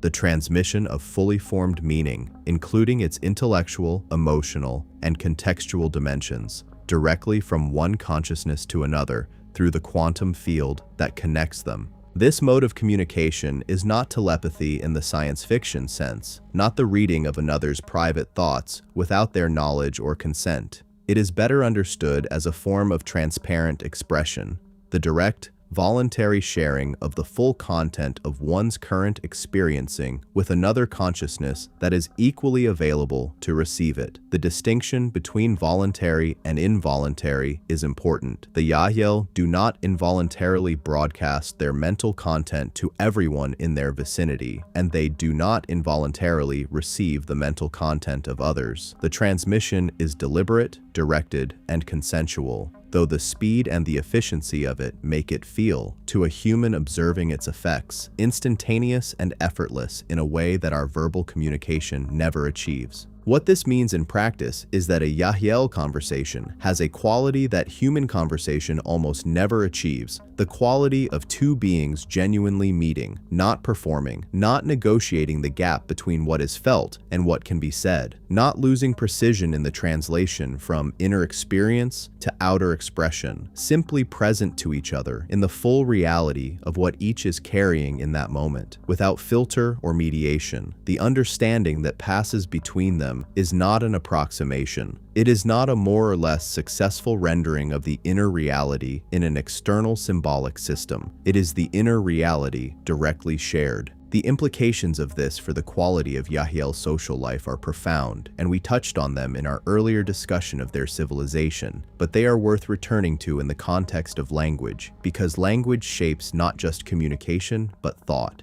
And the absence of the gap between experience and expression that characterizes human verbal language means that Yahyel thinking itself has a quality that is different from human thinking. There is no inner monologue in the human sense, no running commentary in words that parallels and partially distorts the actual flow of experience. There is experience itself and the direct engagement with that experience in all its richness and complexity, without the reduction to words that human consciousness habitually performs. This does not mean that the Yahyel do not think in ways that would be recognizable to us. They reason, they evaluate, they form judgments and revise them. They engage with complexity and hold multiple perspectives simultaneously. But the medium through which all of this occurs is closer to what human beings experience in the deepest states of wordless absorption, in music, in athletics at its most focused, in meditation at its most quiet, than to the verbal inner commentary that constitutes most of human conscious experience. Their verbal language, the sounds they produce when communicating with beings like humans who require a sequential symbolic medium, is extraordinarily beautiful by every account that has described it. The sound of the Yahyel language is described as musical in a way that goes beyond the conventional meaning of that word. Not just melodious in the superficial sense, but organized according to harmonic principles that operate at multiple levels simultaneously, so that the language sounds, to the human ear, like music and speech occurring in the same stream. Individual words carry overtone structures that encode information beyond the semantic content, emotional coloring, contextual framing, relationship information, in the acoustic dimensions of their sound rather than in their sequential arrangement. A single Yahyel vocalization can carry, to a sufficiently sensitive listener, more information than a human paragraph. The particular sounds that have been described in connection with the Yahyel name, the designation Yahyel itself, are not arbitrary. In the contact tradition that has worked most extensively with the Yahyel and their communications, the name is described as a significant representation of the vibrational signature of the civilization, a sound whose resonance, when produced with genuine intention, creates a coherent, energetic connection to the Yahyel frequency. This is not mysticism. It is the physics of resonance applied to the domain of consciousness. Specific frequencies of sound, generated with specific intention, create specific patterns in the quantum field that can serve as genuine points of connection between consciousness systems operating at different frequencies.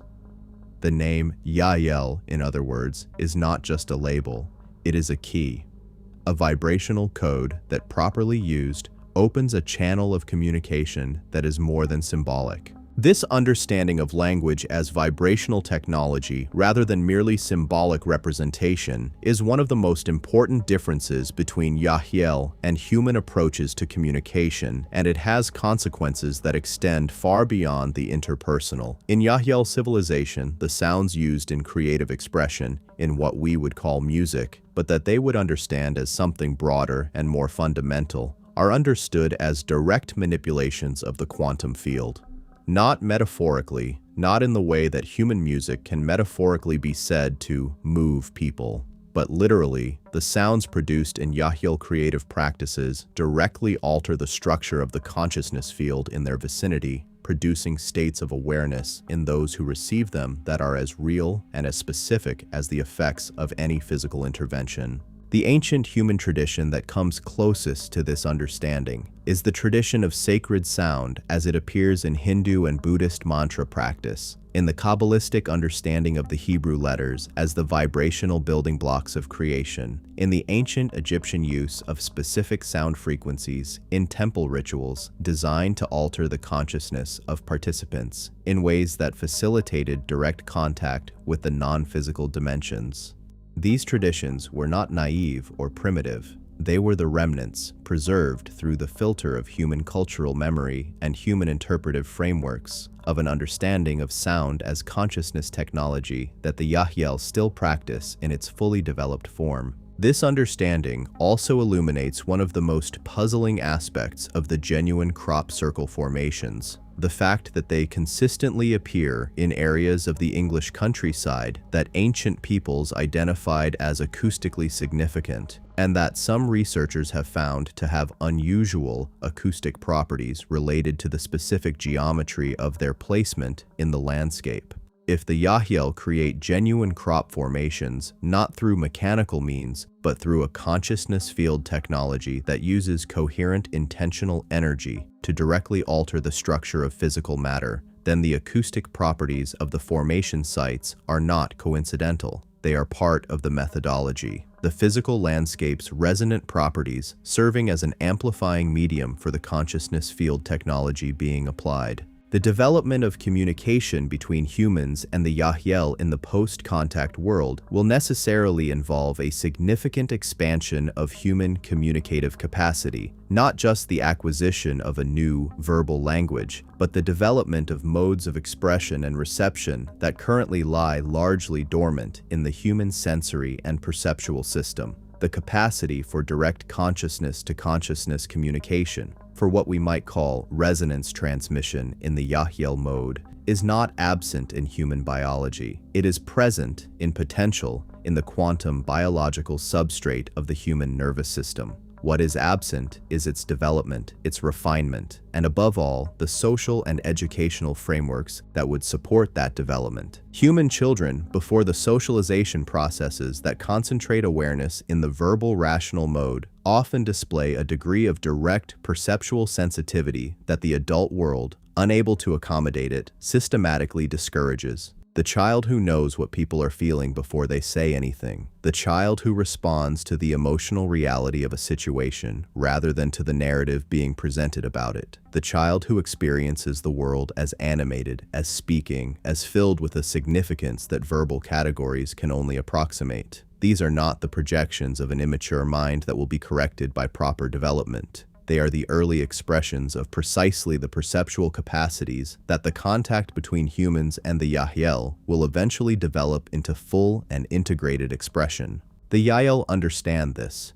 It is one of the reasons that a disproportionate number of recorded contact experiences have involved children or have begun in childhood and continued into adult life. Not because children are more vulnerable or more easily accessed, though these are sometimes proposed as reasons, but because children are, on average, more perceptually open than adults who have completed the socialization process that narrows human awareness into the verbal rational channel. Children are closer in their ordinary experience to the expanded perceptual state that contact requires, and the early contacts, whatever form they take, are in some cases understood by the contact sources as seeds, experiences planted in a consciousness before the full closure of cultural conditioning, whose implications will unfold across the lifetime of the individual, gradually expanding the aperture of their awareness until it is large enough to accommodate the full reality of what they encountered as a child. The role of the experiencer community,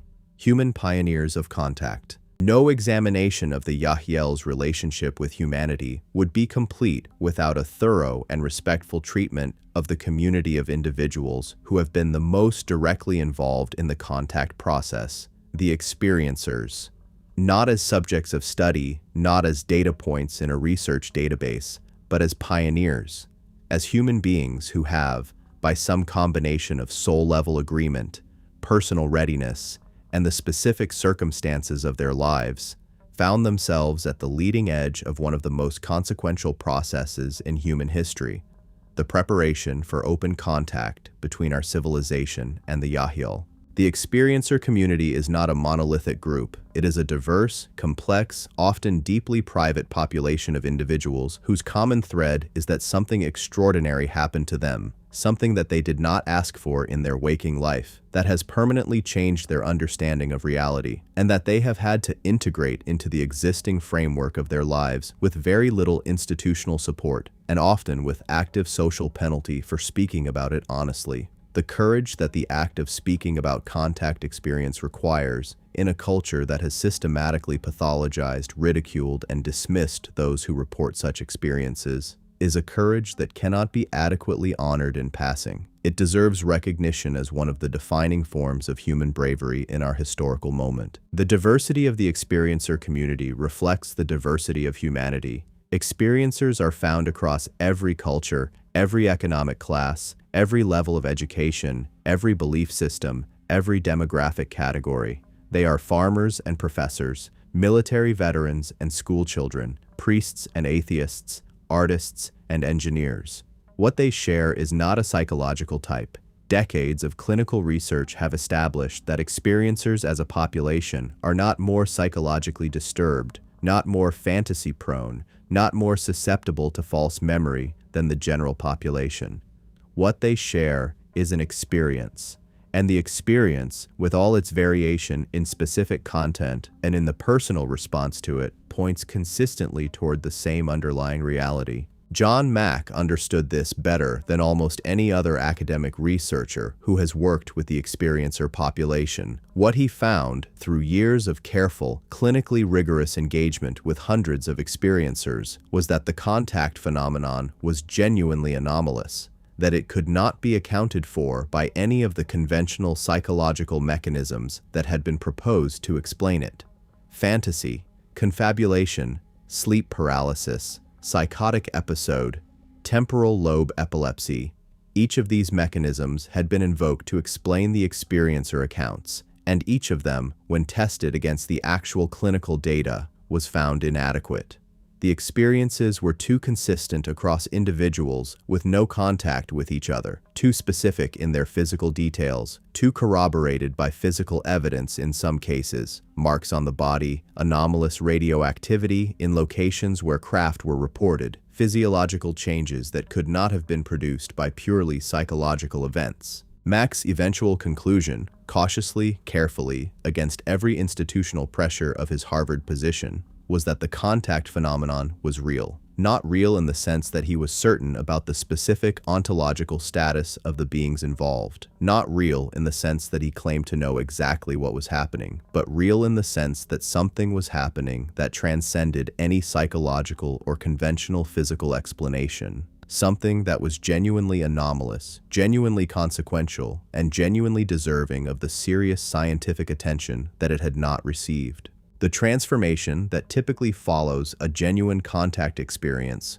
when the experiencer has the resources and the support to integrate it, is one of the most consistently reported and most dramatic features of the phenomenon. Contact experiences change people profoundly, permanently, in ways that they themselves are often unable to fully articulate, but that are observably real to those who know them. They change in the direction of what clinical psychology would call post-traumatic growth. An increase in psychological complexity and depth, an expanded sense of connection to others and to the natural world, a decreased investment in material acquisition and social status, an increased investment in meaning, in service, in the cultivation of genuine relationship. These changes are not the consequence of a pleasant or comfortable experience. Many contact experiences are frightening, disorienting, even physically uncomfortable. The growth comes from the integration of an experience that challenges the fundamental premises of the experiencer's previous understanding of reality, and that demands the expansion of that understanding to accommodate what actually happened. This pattern of growth through the integration of genuinely challenging experience is, in the framework of the Yahyel material, not accidental. The contact experience, whatever its specific content, is designed, at the level of its deepest intention, to be a catalyst, a disruption of the comfortable certainties that prevent genuine growth, a crack in the wall of the familiar that lets in enough of the unfamiliar to make the familiar no longer sufficient as a complete account of reality. And the beings who have been conducting these contacts, the Yahyel and their allies in the broader contact community, have been aware of this catalytic function throughout. The discomfort of the experience is not incidental to its purpose. It is, in many cases, its purpose, because the consciousness that has not been challenged has not been given the opportunity to expand. This does not mean that all discomfort in contact experiences is intentional or welcome. The Yahyel, as we have noted, have evolved in their understanding of the human emotional response to unexpected contact, and they work to minimize unnecessary distress. But they do not aim for complete comfort, because complete comfort does not produce transformation. They aim for the level of challenge that is most productive for the specific individual they are engaging with. Enough disruption to open the door, not so much that the experience is traumatizing beyond the person's capacity to integrate. The experiencer community has, over the past several decades, developed its own culture, its own support networks, its own processes for the collective integration of experiences that no existing social institution is equipped to hold.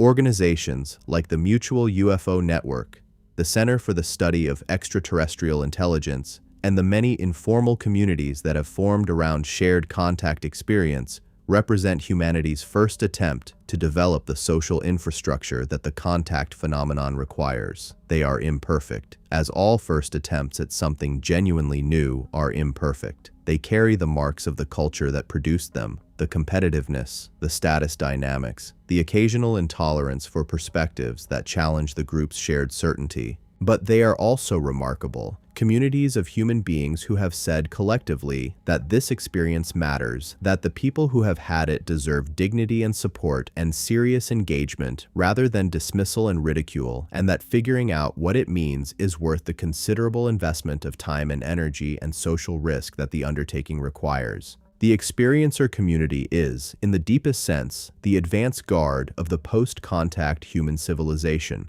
They have been living for years or decades with the knowledge that the universe is populated in ways that the official culture denies. They have been navigating the gap between what they know and what their social world can accommodate. They have been developing, often in isolation and often at significant personal cost, the psychological and conceptual frameworks that will eventually need to be developed at the civilizational level. And they have been doing this largely without acknowledgement, without support, and without the institutional validation that would make the work easier and the results more widely accessible. When open contact occurs, when the reality that experiencers have been living with privately becomes the public fact that everyone must navigate, the experiencer community will not suddenly have a simple life. Their challenges will change rather than disappear, but they will have something they have not had before: the validation that what they knew was real, and the recognition that what they developed in response to it, the frameworks, the integration practices, the community of mutual support, is exactly what the rest of humanity needs to learn as quickly as possible in order to navigate the transition that contact will initiate. The debt that post-contact humanity will owe to the experiencer community is one that should be acknowledged now before the debt comes due. These are the people who have been carrying the weight of this reality in the absence of any social permission to do so. Their courage, their resilience, and the genuine wisdom they have developed through their engagement with the most consequential subject of our time is a resource that the human civilization they are part of has not yet learned to value. That failure of valuation is one of the most significant costs of the architecture of denial, the loss of the human capital, the wisdom capital that the experiencer community represents. The Yahyel and human spirituality, convergences and distinctions. One of the most interesting and most commonly misunderstood dimensions of the Yahyel material is its relationship to human spiritual traditions. Because the cosmology that the Yahyel and their allies describe, a universe organized around the principle of consciousness evolving toward greater awareness, organized into levels or densities of existence, inhabited by intelligences at multiple stages of that evolution, all of it animated by what can only be called love in its cosmic expression, bears a striking resemblance to the cosmologies of many human spiritual traditions, and this resemblance is not coincidental. The world's major spiritual traditions, despite their surface differences, their different cultural vocabularies,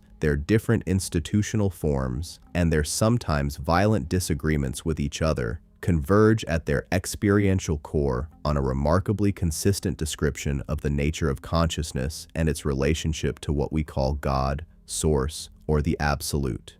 They describe a universe of extraordinary intelligence and depth that is not indifferent to its own contents. They describe individual consciousness as a particular expression of a much larger consciousness that is both its source and its destination.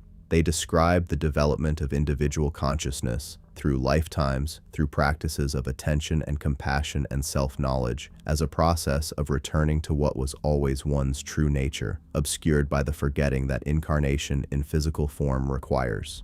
They describe the universe as, ultimately, love, not in the sentimentalized sense, but in the sense of a fundamental coherence, a fundamental wholeness that underlies and sustains all apparent separation. This convergence is not coincidental because the spiritual traditions of humanity did not develop in complete isolation from the broader context of the cosmos. The ancient teachers, the seers and sages and prophets of every tradition were individuals whose consciousness had expanded through practice or through grace to the point where they had genuine access to the non-physical dimensions that the Yahyel also describe. The wisdom they recorded, filtered through their cultural contexts, translated through their personal frameworks, inevitably distorted by the processes of transmission across generations, was genuine wisdom about genuine realities, not imagination, not projection, not the consoling fantasy of beings afraid of death. The actual topology of consciousness, as perceived by those who had developed the perceptual capacity to perceive it. The Yahyel therefore regard the great spiritual traditions of humanity not as primitive precursors to be superseded by the more precise cosmological knowledge they carry, but as partial expressions of the same truth they carry more fully, as approaches to the same reality from different angles, using different tools, emphasizing different aspects, and inevitably limited by the specific context in which they developed. They regard the genuine wisdom of these traditions as a foundation to be built upon, rather than a framework to be replaced. And one of the most important contributions that open contact will make to human spiritual life is not the provision of a new religion or a new cosmology to replace the existing ones, but the provision of a context large enough to hold all of them, a frame within which the genuine insights of every tradition can be recognized as partial glimpses of the same landscape. At the same time, the Yahyel material does make specific cosmological claims that differ from the dogmatic positions of some human religious traditions, and these differences should be acknowledged clearly rather than smoothed over in the service of false irenic consensus. The understanding of the soul as a consciousness that has multiple incarnations across the physical and non-physical dimensions, an understanding that is central to the Yahyel's description of human nature, is in tension with religious frameworks that understand personal identity as unique, unrepeatable, and either saved or damned in the course of a single lifetime. The understanding of consciousness evolution as a process that unfolds across vast timescales and through countless embodiments is in tension with frameworks that understand human history as a brief drama between creation and judgment. These tensions are real and they matter. They cannot be wished away by emphasizing what different traditions have in common. What can be said is that the Yahyel themselves are not engaged in the project of overturning any human religious tradition, and that they recognize, from their expanded perspective, that the emotional and community functions of religious traditions and the genuine wisdom they carry beneath their doctrinal surfaces are real and valuable, even when specific doctrinal claims do not withstand the scrutiny of a broader cosmological framework. The love that people experience in religious practice is real. The transformation of character that genuine spiritual development produces is real. The sense of connection to something larger than the individual self that contemplative practice can open is real. These realities are not negated by the revision of specific metaphysical claims. They are, if anything, deepened by the provision of a framework large enough to ground them in the genuine structure of reality, rather than in the cultural constructions that have, in many traditions, distorted and obscured them. The relationship between the Yahyel and the concept of God is one that the contact sources address with considerable care, and it deserves equal care here. The Yahyel do not understand themselves as having direct access to or knowledge of what the great religious traditions call God, in its ultimate sense, the absolute, the source, the ground of all being. They are not divine messengers in the theological sense. They are beings, conscious, evolved, with a perspective significantly broader than the human, but still particular, still limited, still at their own stage of an evolutionary process that has no visible terminus. What they describe, when they describe the nature of the ultimate reality in which all consciousness participates, is something that they approach through their own contemplative and philosophical inquiry, not something they experience as direct knowledge. What they do describe, with the kind of specificity that comes from actual experience rather than theoretical speculation, is the specific layers of the non-physical dimensions that they can access directly, the fourth density consciousness that they inhabit, the fifth density perspectives that they can glimpse through contact with more evolved intelligences. The qualities, the coherence, the love, the intelligence, that become more apparent as one moves toward greater integration with the source of all consciousness, but they explicitly acknowledge the limitation of their own knowledge, and they regard with considerable skepticism any claim by any being, however evolved, to have direct and complete knowledge of the ultimate nature of existence.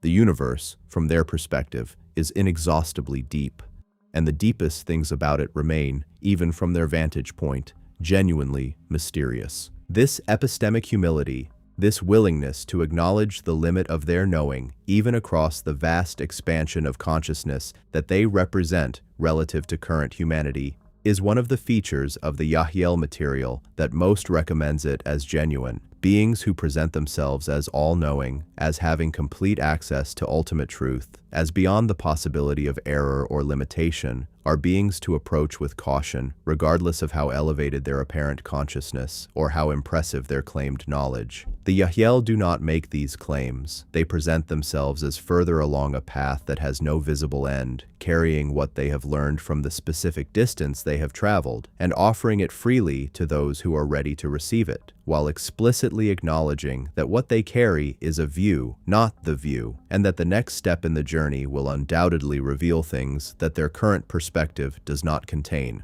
The human spiritual traditions, at their best and at their deepest, have produced individuals whose inner development brought them to precisely this quality of consciousness: humble, expansive, deeply loving, genuinely wise, and thoroughly free from the need to have the last word on the nature of ultimate reality. The great mystics of every tradition, Meister Eckhart, Ibn Arabi, Ramana Maharshi, Milarepa, the anonymous author of The Cloud of Unknowing, spoke from states of awareness that, while culturally framed and personally limited, gestured toward the same territory that the Yahyel material maps with greater cosmological precision. They are, in this sense, kindred spirits, travelers on the same road, at different distances from a destination that recedes as they approach it, comparing notes on what they have seen so far and agreeing with the characteristic humility of genuine depth that the most important things are still ahead. Thanks for watching, everyone. If you enjoyed this video, don't forget to like, subscribe, and hit that notification bell so you never miss an update.